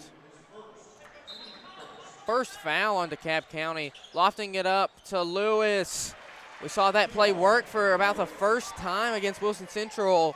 Just, that's really a timing play. Lewis and Sims on the same page there. Yeah, I don't think we've ever had one just go straight in. Yeah. I think they've always just bounced right in, and I hope they keep going that way. Absolutely. That's just such a dominant out-of-bounds play. Driving there, they're going to get a foul. Count the basket. Wow. Coach Mitchell letting you know what he thought about it. He saw a hand hook. That or he was swatting at a fly. I mean, it could go either way. Kirby giving DeKalb County the lead back. 11-10, 30 seconds left. A lot more explosive than the last first quarter they played here. Is a 4-2 at the end of one. Warriors and DeKalb County overcoming a slow start. 23 seconds left. Warriors just a little too stagnant right here. Yeah, not a lot of movement right now. Not too much ball movement. We got Stevenson on the wing. 10 seconds in the game. And they're running victory formation. They got to get a quality look here. Down a point. Lewis, tough. Can't get it. They getting Sims on a push-off.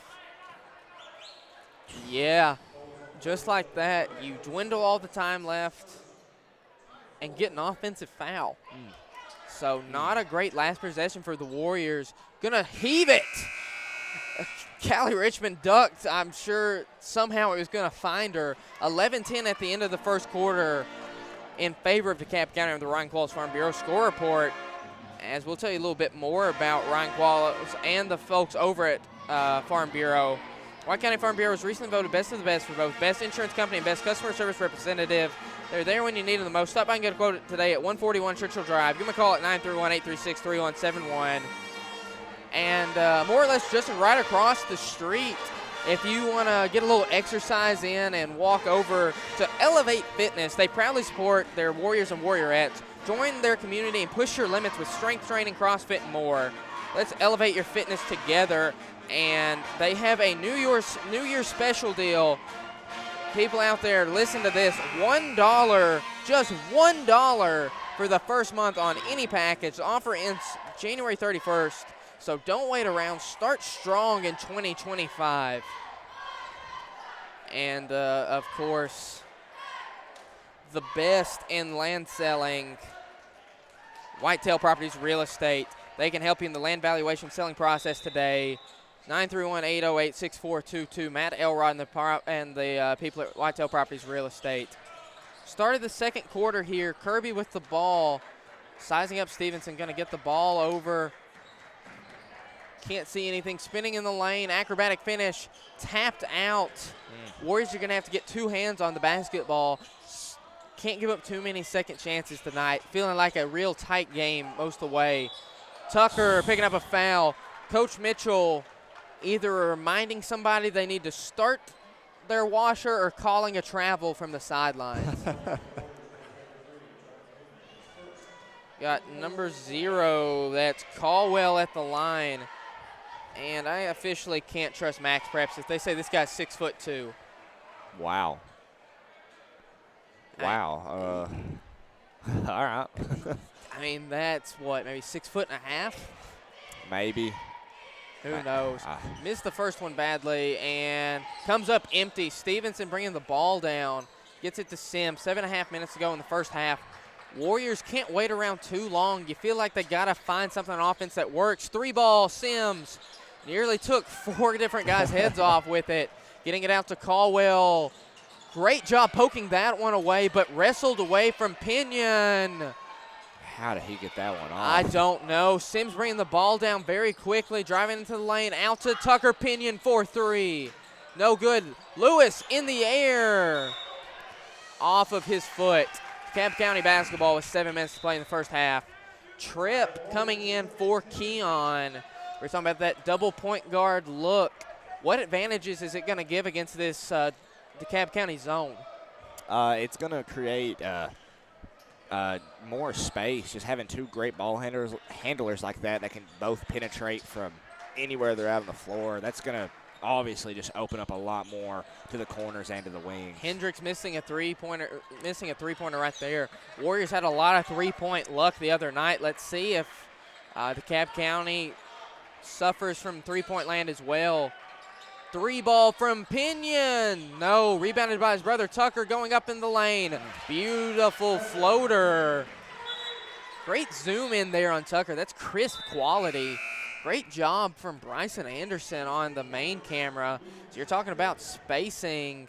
Hey, don't forget about Isaiah down there on the on the little sideline. Yeah, you're talking about spacing, Roberts. We're going, nearly microscopic. We got Stevenson, Pinion, Sims, and Dickerson.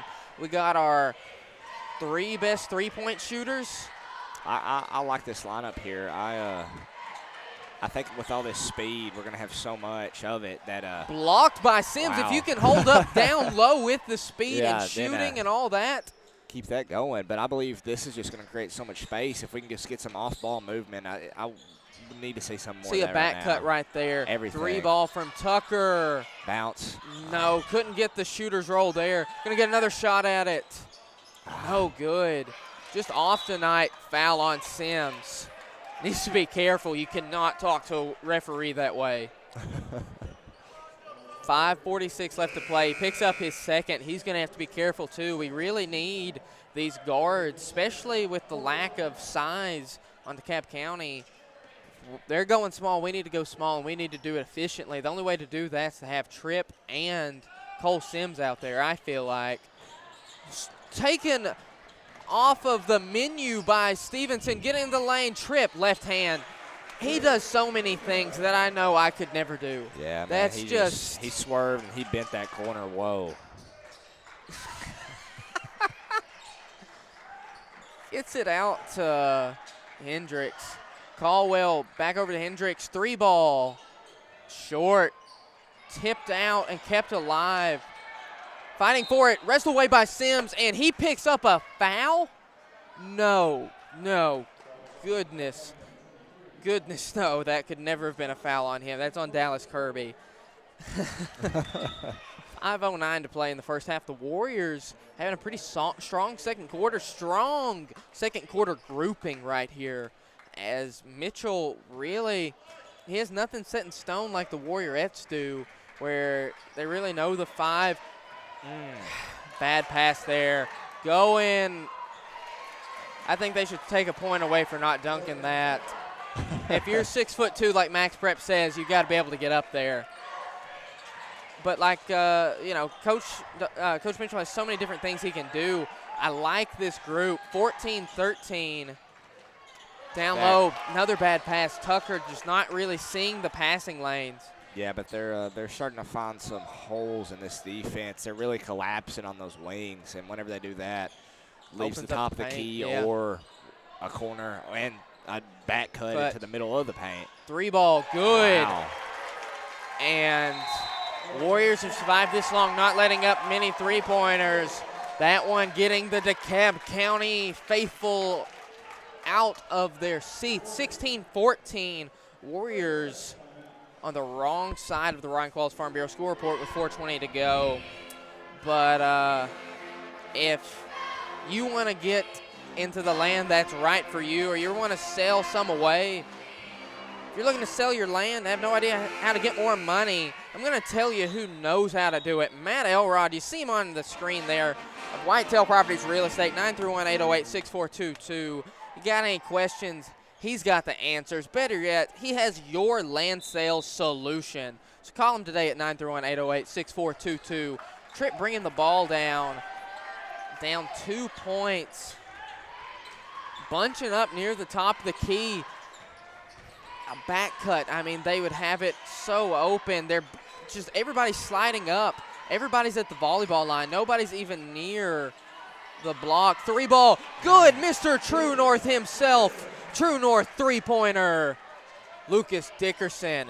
And if he can heat up tonight, and match what looks like to be a decent shooting effort from DeKalb County, that'll be huge, especially with Tucker Pinion. Third foul on Cole Sims. Coach Mitchell swearing up and down that they're hooking that arm.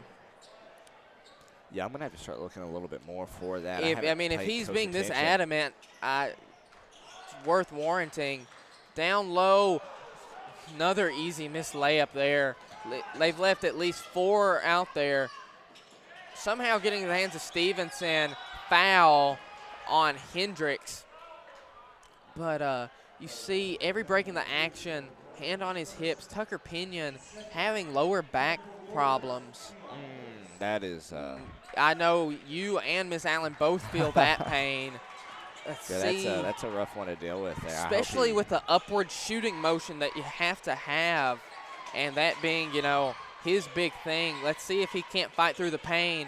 Dickerson 3, no good. Tipped up and in. DeKalb County ball, the right call. Looked like it went off of Stevenson there.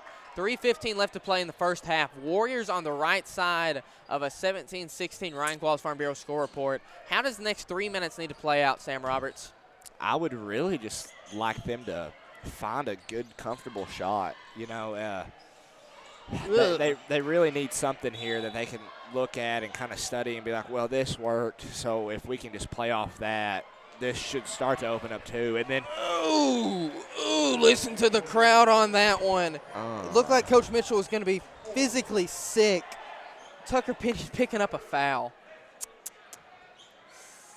As you were saying, Robert, sorry, that was just such a gut reaction from everybody. I lost my train of thought there. I heard the groans to the crowd, but 3 short. Shot. GT Odden air ball defended by one half and rebounded by the other of it.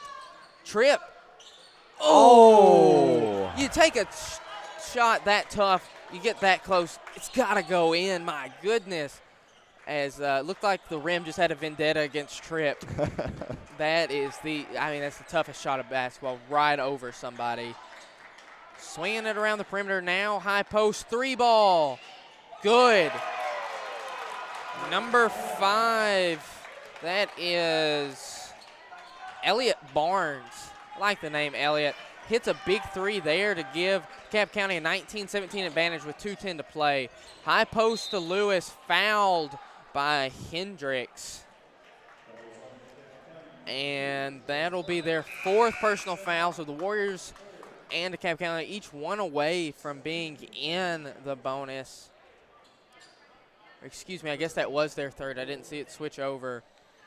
But with 2:08 left to play, Warriors basketball down 19-17 on the Ryan Qualls Farm Bureau score report. Tripp over to Lewis. Over to Tripp. Driving 2. Off the back iron. Somebody really happy about that miss. Here comes Mr. Elliott. Pull up. Wow. Nearly missed it all. Lewis slowing down. The wise move. Tripp. Ball in his hands. Over to Gage. Back to Tripp. Wonderful. Left hand. That is just poetry in motion.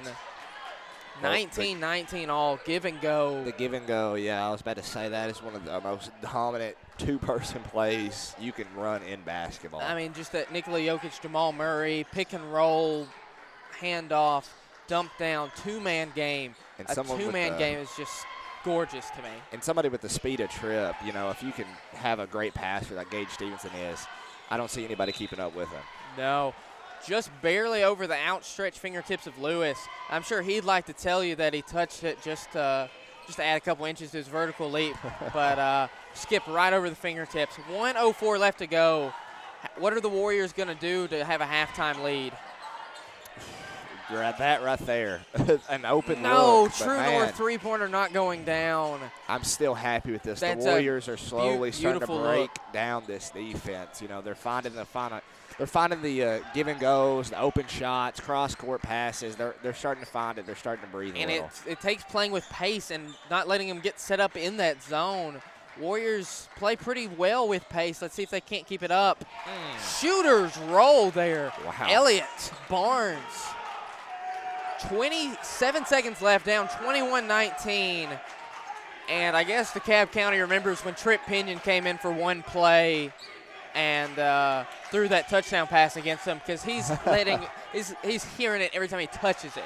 12 seconds left. What are you trying to set up other than a Nate Griffin backdoor cut? Just an open shot, hopefully. That's what I'd love Over to see. Stevenson, 3-ball. He gets knocked No. Can't get it to go. Your Ryan Qualls Farm Bureau halftime score report, 21-19, DeKalb County Tigers. As we'll tell you a little bit about our halftime sponsor. Morgan Furniture Center in Sparta is your hometown source for quality, made-in-America furniture and Certa-Perfect sleeper and beauty rest mattresses. At Morgan Furniture, we always get a Save with Dave discount deal. Plus, at Morgan's, they'll pay your sales tax on every purchase, plus free delivery. Morgan Furniture, 570 North Spring Street in Sparta. So you deserve the best in furniture and bedding for your home. Save with Dave at Morgan Furniture. As we'll hand off the mic here for the Morgan Furniture halftime show to Mr. Trenton Wilson. Trenton, how are you doing tonight, sir? I'm doing good. Trying to stay warm. How about you, Sam? Absolutely. You don't have to call me Sam. Prez. Yeah, Sorry, there you go. my fault. I don't believe you called me Sam in quite some time. We're about a month out from true baseball practice. We've been hitting in the cages and stuff. Just tell me where you think this group is at and where they lack before February practice rolls around. Let's see. We've really been grinding, man. Coach Hensley has really been a blessing to this program. I think one thing we may lack at this point is maybe just leadership in general. It's all just been everybody's just been really, there's not really been a single leader, if that makes sense. I think that's probably one thing that we lack. But other than that, dude, we're going to be good this year, as far as I'm concerned. It's like an elevator, not stairs. Right. You don't see the pecking order. Everybody's just on the Right. same level. You're obviously a senior. We've had some tremendous seniors over the years. Yes, we I have. think of some Preston Pionki, a guy that Right. didn't play much, but when he was just so much fun to be around. You think of your Jack Everett. You think of Jacob Smith, Seth Green, Austin Right. Parker, some of our favorite guys. What have you kind of taken from them as a senior and tried to show the underclassmen, seeing as, you're the top dog now? I would say just to leave your legacy. Leave your legacy. That's one thing that – so, I mean, I remember guys like Jack Guy, DJ Paul, all them, man. They left something with us. I think that we should leave something for the underclassmen to always just remember us. That's what I think.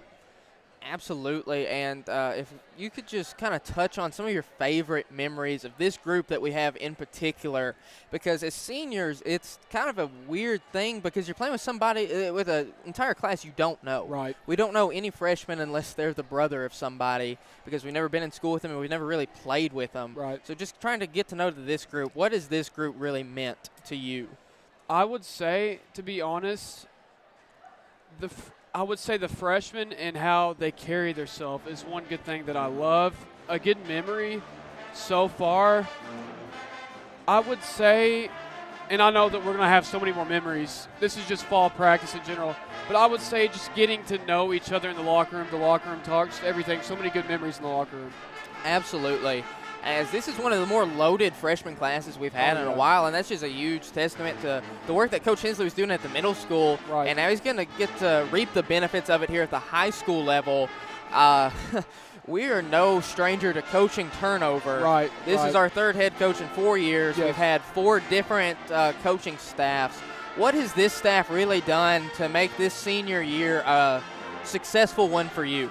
Man, it's a breath of fresh air. I mean, we really haven't had, I would say, a foundation for us in our high school careers. And I think Coach Hensley just preaching to us that, leave the legacy, start something here. It's really just a breath of fresh air, and just seeing how much time and what all he's giving into this program. It's really just, it's kind of mind-blowing going from, the other coaches in the past and seeing just how much he's wanting to do this for this program. Absolutely, and that's no knock at our former coaches that, Yeah, right. laid the groundwork for this. Coach Thompson had us in a great place. He inherited a 1-win team. Raji Hastings did a great job with this Yeah, at middle right. school, got us to where we needed to be. Just really had a really unlucky way things turned out that freshman year. But obviously Coach Thompson was Coach of the Year in our district sophomore year.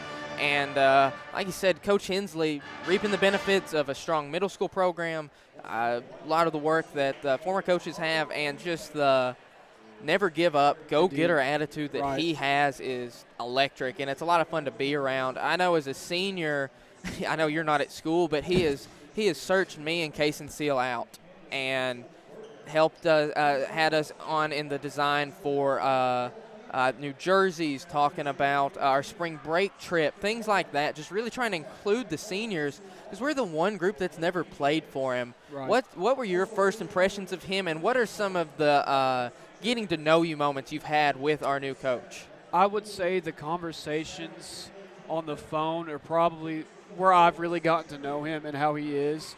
And, I mean, he's straight up just one heck of a dude. I mean, just as soon as, like, within the first 2 weeks, I would say, you could just tell just how good of a coach he is. And it's just, like I said earlier, it's just a breath of fresh air. Absolutely, and I know that you sleep, eat, and breathe baseball. A huge baseball fanatic. I mean, you're at it pretty well year-round. What are your goals for this senior season? I would say really just giving it my all. I really had a goal set out this summer of every practice, every day, giving it 120%. To never go to bed and think about something that I could have done earlier in that day. I want to be able to look back after the senior year, you know, Lord willing, going into college, whatever. Hey, I gave it my all. That's all I want to leave with. Well, it feels like every year we have that one senior that's been productive throughout the first 3 years, but really flips a switch, and just that mentality and that back against the wall, you're not playing the opponent, you're playing against Father Time. You're about to graduate. Right. There's only so many games left. I think of Jacob Smith and Jack Everett as the two who really took it very, very seriously, and I think that you're right up there with them. As this it's one of the better senior classes. Can you just talk about some of the memories you have of this group of guys, because we've been together for 7 years at this point, real tight-knit. Let's see, the best memory I have is easily the perfect game in 8th grade and Case and Seal coming up to pitch. That's probably my favorite memory. So for those of you at home that maybe weren't there, I know we drew massive crowds in middle school, but could you elaborate and explain what happened there? I was pitching a perfect game against, what was it, Allgood? It was Avery Trace. Avery Trace or Allgood, one of them. And Case and Seal is not a pitcher by any means. And it's 8th grade night, so all the 8th graders, want to give them some time on the field. And I reached my pitch limit because we're going into tournaments, and Coach Haston goes, let's put Kaysen in. Perfect game on the line. Kaysen comes up, and he walked 3 batters on 14 pitches. And so we actually had to bring in a 6th grader in. Cole Sims. Cole Sims came in and sat him down, and we escaped with a no-hitter. He gave up no hits, but Case and Seal did indeed ruin a perfect game. I mean, it's no I'm trying to think of what county. Was it Harris County that had the bullpen key joke? Yeah. Oh, my gosh. We played 8th grade night in Harris County, and every single person's favorite memory was when so-and-so had to go get the bullpen key, because bullpen key doesn't exist. I mean, it's just one of those inside baseball jokes that, if you've not been around, like, hey, go put home plate in. Right. Stuff like that.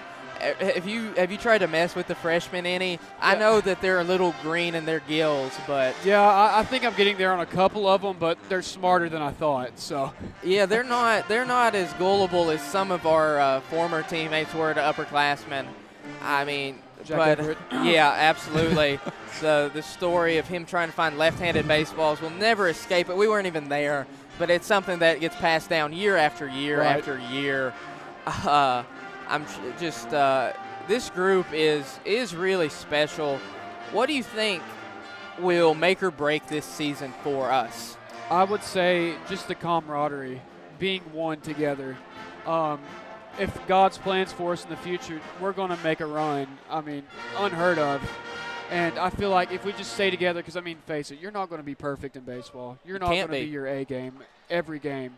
And I feel like if we just stay together, we will be good. And that's really something that's broke us in the past is, maybe getting down 3 runs in the 4th inning or so. We lost that fight. But I feel like with these freshmen coming in, Coach Hensley's always taught never to give up. I feel like if we just combine that together, dude, we're going to be so good. And, there's flashes. I hate to bring up a bad memory when you didn't escape the first inning against Stone. We were down 7-0 at the end of the first inning, came back and won that game. Right. So just what we had, what we're getting, and with the new coaching staff, I'm excited. I know you're excited. No baseball team's ever gone to regions, and that's the expectation for us here. Trenton Wilson, thank you so much for joining us. It was Trenton Wilson and at the Morgan Furniture halftime show. Morgan Furniture Center in Sparta, your hometown source for quality made-in-America furniture and Serta Perfect Sleeper and Beauty Rest mattresses. Morgan Furniture always get a Save with Dave discount deal. Plus, at Morgan's, they'll pay your sales tax every purchase. Located at 570 North Spring Street. You deserve the best furniture and bedding for your home. Save with Dave at Morgan's. Starting the second half here, getting the ball in the corner to Trip Pinion. Gets it back over the top of the key. Gage Stevenson trying to run a little bit of point here. Roberts got trapped. Here he comes. Pinion gets it out. Dickerson, 3. No good. Stevenson crashing to the deck. He had a lower leg injury. Hope he's okay, as he will never pull himself from a game. Never. I mean, he's such a tough player, man. It's incredible. He's the kind of guy you just have to have out there in a game like this against a district opponent, fighting tooth and nail, down 21-19 with 7 minutes to go. The Ryan Qualls Farm Bureau score report here in the third quarter. Top the key, smothering defense there from Pinion. We talked about it earlier in the day. His defense is just, bar none, one of the best you'll see. Driving on Lewis, Kirby headed the line for 2 with 6:55 to go. Warriors down 21-19 on the Ryan Qualls Farm Bureau score report. How are they going to have to adjust here in the second half, Roberts, and not fall for the same tricks and dig themselves in the same hole as in the first half? Well, they're struggling on offense, so I believe if they can just kind of get those plays they're getting towards the end of the second quarter there, those dump down, give and goes, far corner to the other side wing, if you can get those passes off, just stuff like that, just get an open shot and an open look, and you got to crash the boards and make as many second chance opportunities as possible. Absolutely. Like with Gage in the corner, wide open right there in the right corner. Yeah. That's almost automatic for him. As they did make that second free throw, 23-19, but Lewis at the line can get 2 of them back right here. 6:40 to go. Lewis, the first free throw, up and good. That Sam Roberts shot form looks better and better each game. Big money, big money. Second one here, up and good. 21-23, 6:40 to go. DeKalb County with the lead and the ball. Lewis checking out of that after that one. We've got the 2 Pinions, Dickerson, Griffin, and Stevenson out there. Kirby gets it back out to Hendricks. Over the corner to his brother, Hendricks. Got nothing. Nearly stolen away. Maybe could have had a huge highlight there for Griffin. Let's hope that he breaks away later. Spinning, getting it to the corner, driving on Tucker. Dump down, find a Kirby. Getting it out. Doing a great job moving the ball. Hendricks. Luckily missing the 3. Pinion getting the rebound. Screening Dickerson. Pinion dribbling out. Gets it to his brother. Over to Dickerson. 3. True North three-pointer in and good. A 24-23 lead with 5:47 to go. Great shot from Dickerson. He's having a strong night from behind the arc, Roberts. Yeah, we really need that right now. Kind of struggling with paint scoring, but not the foul we need right there. No, you can't let your man get beat right there. Headed to the line for 2, 3 fouls on Tucker. And like I was saying, a little banged up. It looks just a step slower, and that's all you need in basketball, that extra step. Bank open, 24-24 now, 5:37 to go here. Hendricks at the line. Let's see if he uses the box again. Second free throw up. No. that jumping ability from Nate, just clearing over that defender. Most of the time that's an over in the back, not in that case. Cleared him with ease. 5.5 from the Warrior head. Pinion over to the other wing. Dickerson back across top of the key. Pinion to his brother Tucker. 3. And shoving through a screen there, push Stevenson down. It's not an easy thing to do. Very 4th foul on number 2. I don't think Stevenson got pushed over. I think that was just a great play from him. Kind of took the charge Yeah. there. I don't He is think no Two's got it in him. pushover. Yeah. Out to Dickerson, no look pass from Pinion. Ooh. Oh man, that would have been a huge shot and a great assist from Pinion. But with 5 minutes left to play, 24 all, gets it out to the corner. 3 ball for Elliott, rattles in. His second 3-pointer of the day, and there goes Tucker to the locker room. Like I was saying, a little banged up. Let's see what that is all about and see if they can come back into the game. Gets it over to Dickerson, back to the top of the key. Pinion down low, Stevenson out to Dickerson, back to Pinion, going to drive. Dump down to Nathaniel Griffin. Fouled, headed to the line for 2. Beautiful. Good And play. great job Good play. moving the ball around, and not just moving the ball around, but moving feet around.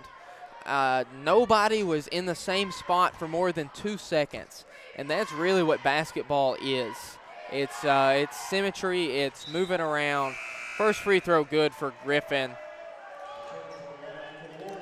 Cuts it 27-24, 4.5 minutes to go. The ability, that's now 25-27. Can now cut it, lead in half with this second free throw. Up, good. 27-26, 4.5 minutes to go. Lewis guarding at the top of the key. They're bringing the bigs up top in this defense. I've been noticing that. Why? Right there. Kind of Turnover, coast to coast, Pinion for 2. It's a scare factor, Dicus, and also on top of that, they're just bigger and longer and able to kind of just knock those passes out of the air. Just like that, and this team does a great job of switching, getting back in the play. That should have been an easy deuce. Luckily, Warriors switching, running down there. Panicky pass leads to a turnover.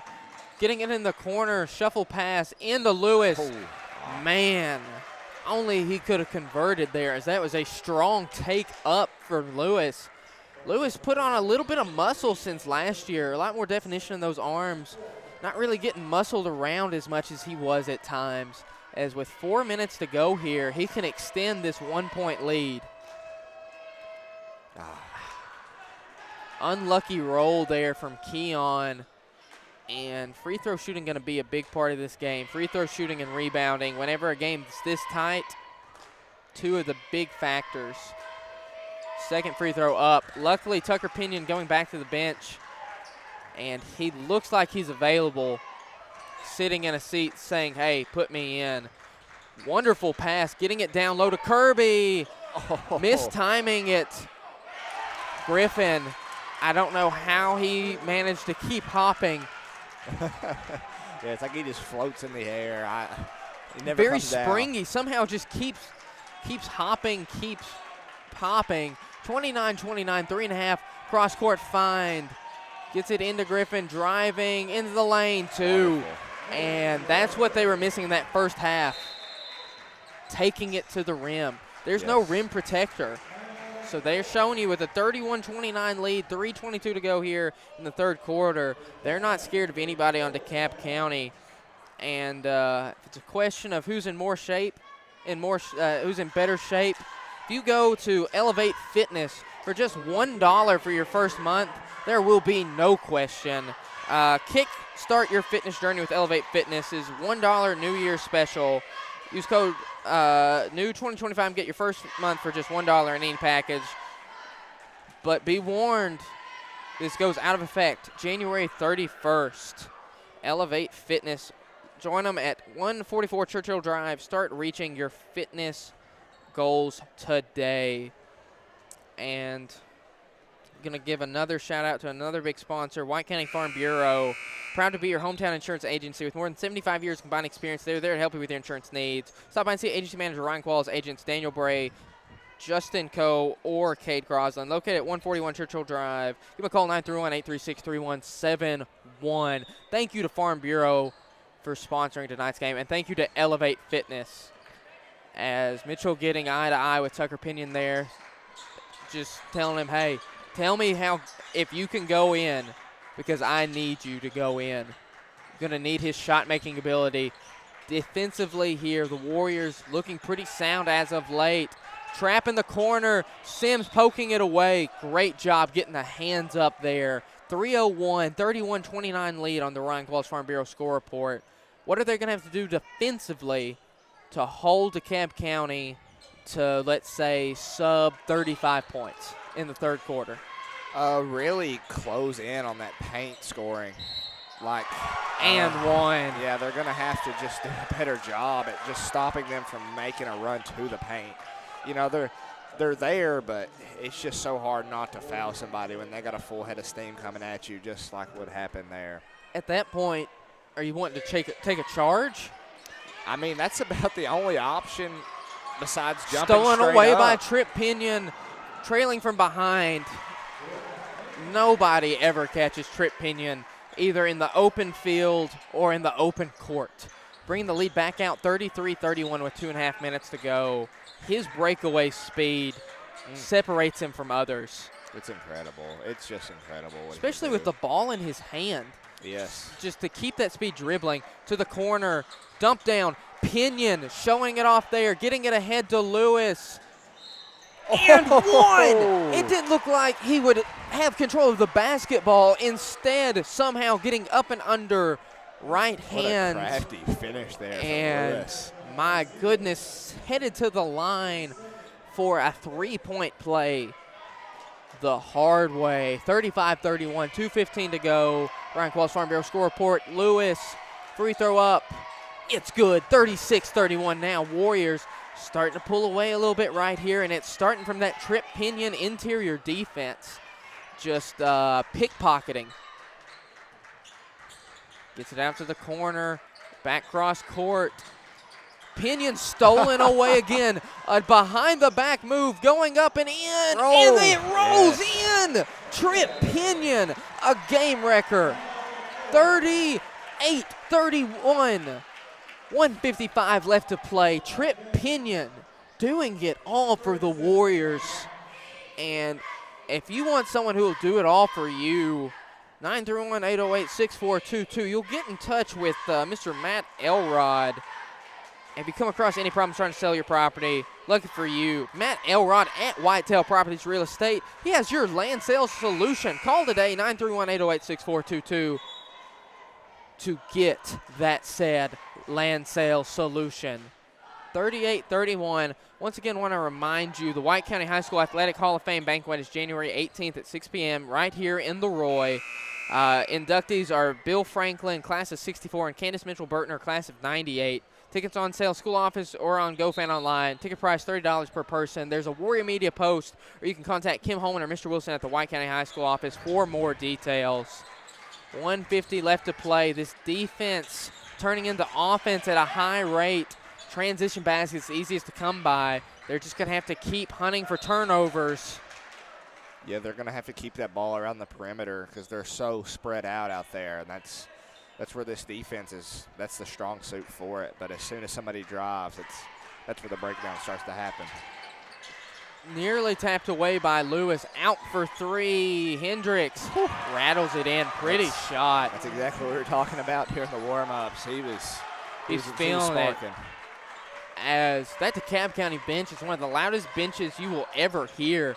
They are not in the game, but they are staying in the game. Pinion gonna drive, gets it out somehow. Dickerson three. True North three-pointer. Mr. True North answers. 41-34, 104 on the Ryan Qualls Farm Bureau score report. Into Kirby. Great job trapping, getting it back to him. Sub 1 minute. What are the Warriors going to have to do defensively to hold up, Robert? Keep playing this strong outside defense. They're really not letting them drive much, and it's working incredible. Gets it out to the corner. That's not who you want open. Off the back iron, though. Problem with this spread out. Gives a lot of offensive rebounds. Another one there. Kirby going up and in. Going to get to the hard way at the free throw line possibly. 41-34 with 33 seconds left, and that is Cole Sims' fourth. Tucker Pinion going to have to check back into the game. Obviously not 100%, but Sims in foul trouble, like we mentioned, going to have to turn to Pinion. Yeah, I really hope Tucker's not pushing himself. If he's got a back injury, I'm praying that he will obviously for a full recovery and that he doesn't play as much until it's fully healed. I mean, it's a district game, but there's so many district games left that you can make up ground. Kirby splitting the free throws. Gonna get the Warriors on a foul. You gotta box out. There's 4 white and 1 black jersey down there, and the black jersey should never get the rebound. Yeah, I'd say it's been my biggest flaw here this third quarter is just lack of rebounding. Yes, they're really struggling right now from that. But offensively, they are starting to find something here that's working decently. First free throw up and good. In comes Stevenson for Griffin. 31 seconds left, up 5 points. How does it need to play out for the Warriors to head into the fourth quarter with a comfortable lead? Missed free throw there. Probably hold for the last shot here, and I'd rather them not hold for the last shot and get a better shot than to hold for the last shot and just throw up a contested Just throw up three. something. Gets it over to Dickerson at the Warrior head. That's the one thing about waiting for the last shot. It's great if you know how to get it. Warriors sometimes waste all this valuable clock and possible movement, as here comes Dickerson into Lewis going up. Free throws, 6 seconds left, as that was great ball movement and going to set up 2 at the line from Lewis, who's having some really strong back-to-back games. Yeah, Keon's improvement this year has been incredible. Is there anything you've seen from him? Aggressiveness, but not reckless aggressiveness. Right. Hunting his shot, but understanding that he's not one of the best shooters on the team. Free throw rattles in there. I mean, there's guys out there whose job is to hit the three-pointer. That's not really Keon. When he's left alone, take it. But his job, down low, mid-range game, and gets that free throw line where that Sam Roberts shot form is looking great. Feel like he's just hunting that shot, but in a smart manner. Yeah, I think he's really accepted his role. That's a huge part of basketball. DeKalb County cannot get a shot off. 43-36, your Ryan Qualls Farm Bureau score report at the end of the third quarter. As we'll give you another brief rundown about the new inductees. Administration and Athletic Department are proud to announce the 2024 Athletic Hall of Fame inductees, Bill Franklin, the GOAT, and Candace Mitchell-Bertner. Both of these individuals truly represent the warrior spirit and dedication to White County High School athletics. Committee is proud to have 2 individuals who, at a young age, dedicated countless hours to becoming excellent athletes and proudly wore the maroon and gray.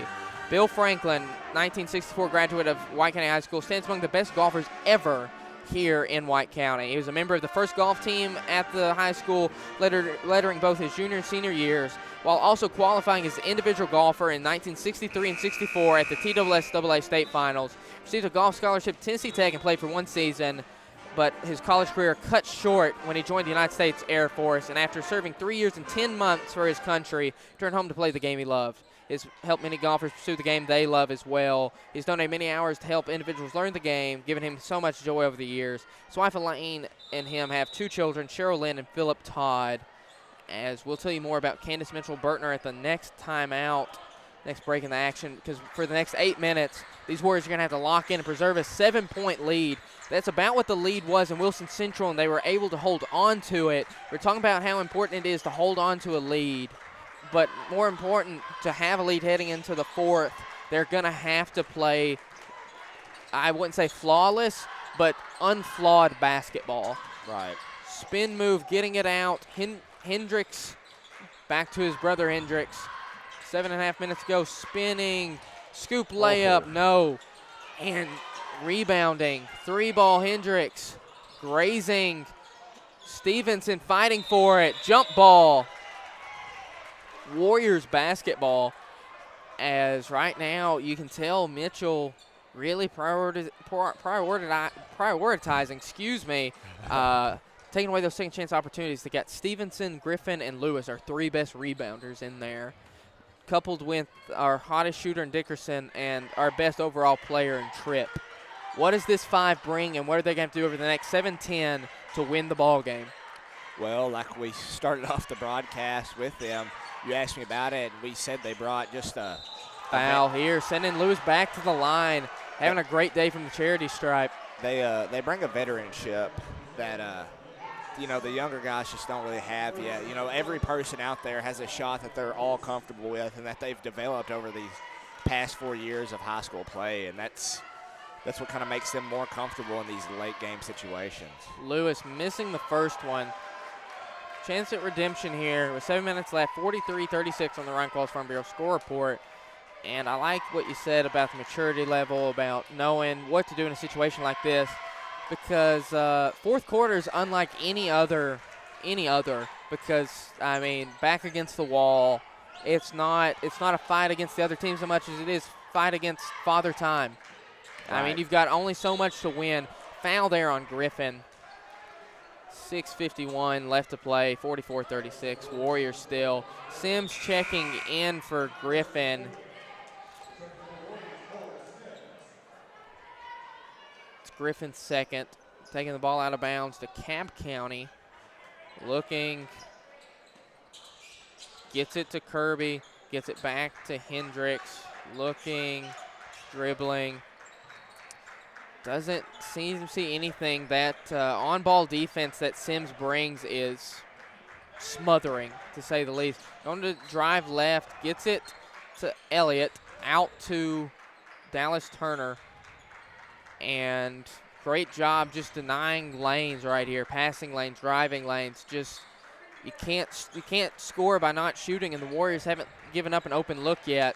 Yeah, going to drive, and they're going to get Dickerson for trying to poke that ball away. Yeah, I wouldn't want to play overly aggressive right here. You're in the lead. Just kind of let them try and beat your defense. Don't give them an open opportunity because you go for the ball. You don't really have to yet, but if we were down, go for everything. Yeah, right now, I mean, why gamble when you got sure things like Cole Sims' defense? 3-ball underway, missed, rebounded. Great job there from Dickerson. Up ahead to Stevenson, back to Keon, back to Stevenson. Oh.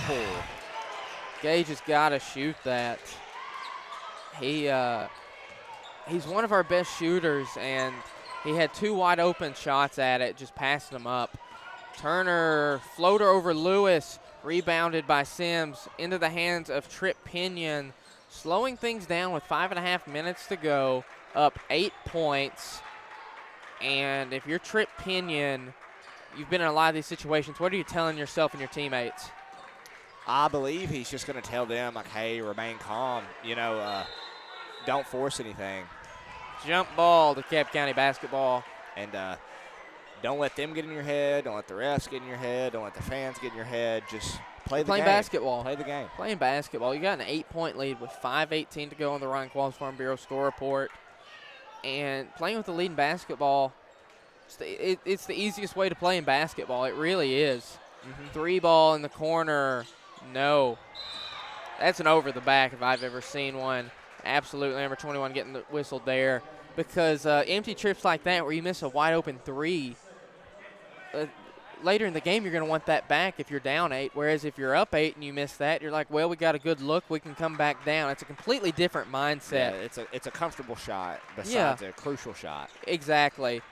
Gets it into Sims. Great job taking that to the rim. Great find from Stevenson. And Stevenson out on that wing finding cutters is just lightning in a bottle. It just works. Kirby going to drive. He's great at that. He's great at everything, I swear. He is. He just needs to know that, and I think he just doesn't. Out of bounds. Threw it right at the Dekalb County Cali Richmond. 4:31 to play. Warriors nursing a 46-36 lead with 4.5 to go on the Ryan Qualls Farm Bureau score report.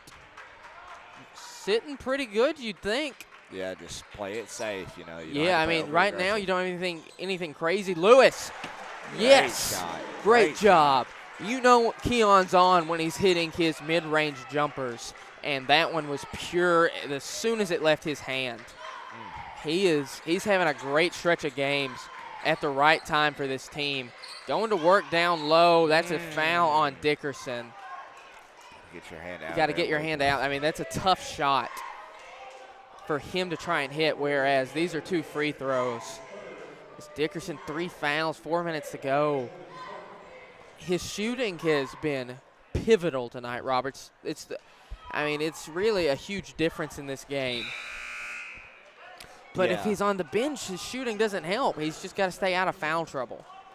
Yeah, he just no more until the last minute at least here. You can't really need that open option on the corners and wings. Because one thing is he lets up an occasional blow by, and he'll go to slap that ball from behind. Right. And he's just getting too much arm on it. Yeah, at that point you almost just got to trust your Trust zone your, defense. yeah, you got to trust the guys down low. 3, Dickerson off the side, rebounded by Cole Sims. Good defense there from Hendricks, getting it into Stevenson. He's just got to be looking for a shot at some point. Lewis, shedding a man, rolls in. Nice. And he is having another solid performance. 50-37, just like that. Camp County's going to have to start forcing it a little bit. They're running out of time with 3:18 to play. 3 ball off the mark. Stevenson rebounding, getting it to Pinion. Going to just pull it out and waste a little bit more clock. Getting it into Sims. Going to drive. 2. No good. That's not really a shot you're looking for. And Lewis, that's not the foul. That far away from the basket. Second, though, so no danger of losing Lewis, who is, over the next 3 minutes, regardless, having a very, very excellent showing. Yeah, he's played incredible. I mean, there's no other word to use for these past 2 games. He is really fitting into that role that we were talking about, just that kind of middle 3 option. ball, no good, rebounded by Stevenson. It's been Tripp as Batman, switching out Tucker and Lucas as Robin. Timeout, Coach Mitchell, and it feels like Keon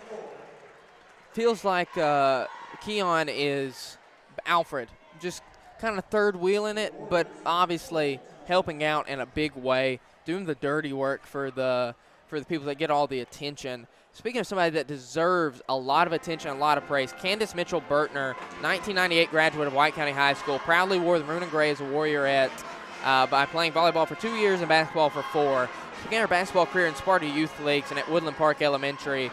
And based on the dominance she had later, I would have hated to have to play against her. She went to play at the middle school. Her 7th and 8th grade teams went undefeated and won the tournament both years. She continued on her athletic journey at the high school where, along with her teammates, she continued the Warriorette tradition of winning. During her 4 years, the Warriorettes never lost a home game, a district tournament, and only lost 7 games over her 4 years. Incredible. During that time, they made the TSSAA state tournament 96 and 97, ranking as high as 6th in the USA Today National Top 25. Member of the 1,000-point club with 14-21 in her career as a Warriorette. She received a scholarship to Belmont University, played 4 years for the Bruins. Her and her husband Wes have 4 children, Max, Reese, Grace, and Scarlett. At the 18th, come and honor her and Bill Franklin. $30 per person. You can buy online at GoFan, or they're on sale in the White County High School front office. 2:36 to go. Trapping Sims, finding Dickerson, and I guess that timeout that they took is saying, hey, spread the rock. Don't be looking for shots, because Dickerson was wide open. Oh, yeah. He'd normally just let that one fly. Bad pass, the rare one from Pinion. 2:18 to go. Getting it to Tripp at the top of the key, dribbling. Getting it over to Lucas Dickerson. 2:06 left to play. Over to Tripp with 2 minutes left in the game. Out to Sims, thought about it. And right now, I mean, that's what you can do. What is the strategy if you're DeKalb County? Because you're 2 fouls away from the bonus. You got to go to a man-on-man defense and just apply pressure to everyone out there. That's the only miracle you can have besides just having your whole team foul out. Well, looks like Elliott picking up his second in 2 seconds. Well on his way. 4th personal foul on the visiting Dekalb Tigers. They're 1 away from sending us to the free throw line. 3 fouls in 3 seconds. It's got to be a record. Whoa. Yeah, Man, that skimmed right over number 2 Hendricks' head. No idea how that didn't hit him. But what I do have an idea about is if you need help in the land selling process, Matt Elrod at Whitetail Properties Real Estate can help. Pena missing the first there. If you have any questions, he has your land sale solutions. Just call 931-808-6422 and get the answers today. Free throw good there from Pinion. Split them. Bringing the lead out 51-37. Sub 2 minutes to play here. DeKalb County hoisting up a 3. It's good. Making things interesting. Cutting it back down to 11. Trapping Pinion and fouling. Is that number 5's 4th foul? Yes. It is. He had no fouls for the first 16, 24, for the first 30 minutes. He has 4 in the last 30 seconds. That's incredible. And he's a great three-point shooter. They might want to invest in somebody else fouling. Yeah, Trip Pinion hitting the first. Yeah, get somebody else on Trip. You know that's where the basketball is going to be going. Well, I know if I need to get in shape where I'm going, Elevate Fitness, especially for that $1 deal, New Year's deal, going out January 31st, kickball from Stevenson. The code for that, new 2025, get your first month for just $1. Don't wait. Start strong in 2025. January 31st when that is out of effect. 144 Churchill Drive. That is Elevate Fitness. 1:30 to go. Getting it out to the wing, guarded closely by Sims. Stevenson nearly getting it. That's why you don't want him to foul out. 3-pointer, drawing the score, 53-43. 1:26 left to play here in the 4th quarter on the Ryan Qualls Farm Bureau score report. And speaking of them, we'll get our last ad read in. Farm Bureau Insurance has been building a reputation of trust for over 80 years. Ready to help you protect things that are most important. See Ryan Qualls, Daniel Bray, Justin Covert, Keith Crosland at Farm Bureau, located at 141 Churchill Drive. From the ball court to the fence post, Farm Bureau has been covering the Upper Cumberland for over 80 years. Go Warriors. Now, Roberts, 1:26 left to play. Crazier things have happened. How is it going to have to play out perfectly for DeKalb County? You're going to have to just hit every shot, I think. I don't think you can let this game get down to 30 seconds and not have control. I feel like that's such a hard feat to come through in high school basketball. They're going to have to make the perfect plays on defense, come down and make the open threes if they get them. What is the least amount of time left in this game that they can be down 2 scores? I'd say lower than 10 seconds. I think any team's possible with about 8 or up seconds to really come back if you get the right shots. But that's perfect conditions, though. Yeah.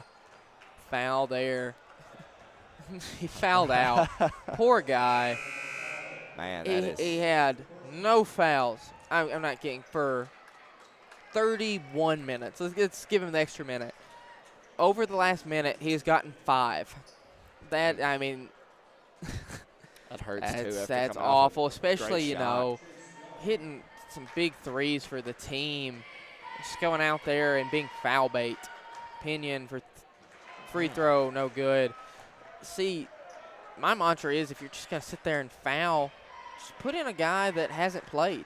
Yeah. A guy that, kind of far down on your bench. Shooters roll from Pinion. 11 seconds left, 1:20. Somebody, won't impact the game too awful much. And just have them go out and foul. 3, up, no good. Rebounded, kick out, 3-ball. Hendricks can't get it. Too many offensive rebounds here. 3, no. Too many offensive rebounds here. I'm going to keep saying it till they stop them. 3. Cannot allow that. No, you can't let them kid up 5 threes. Foul there. man, if he would have been facing 0-0, I know if it was me, he'd be teched.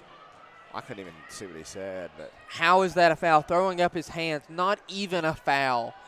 I think he said, what did you even see? oh, wow. Wow. that's Obviously, crazy. nothing you can say to an official. Lucky his back was turned, that's a technical.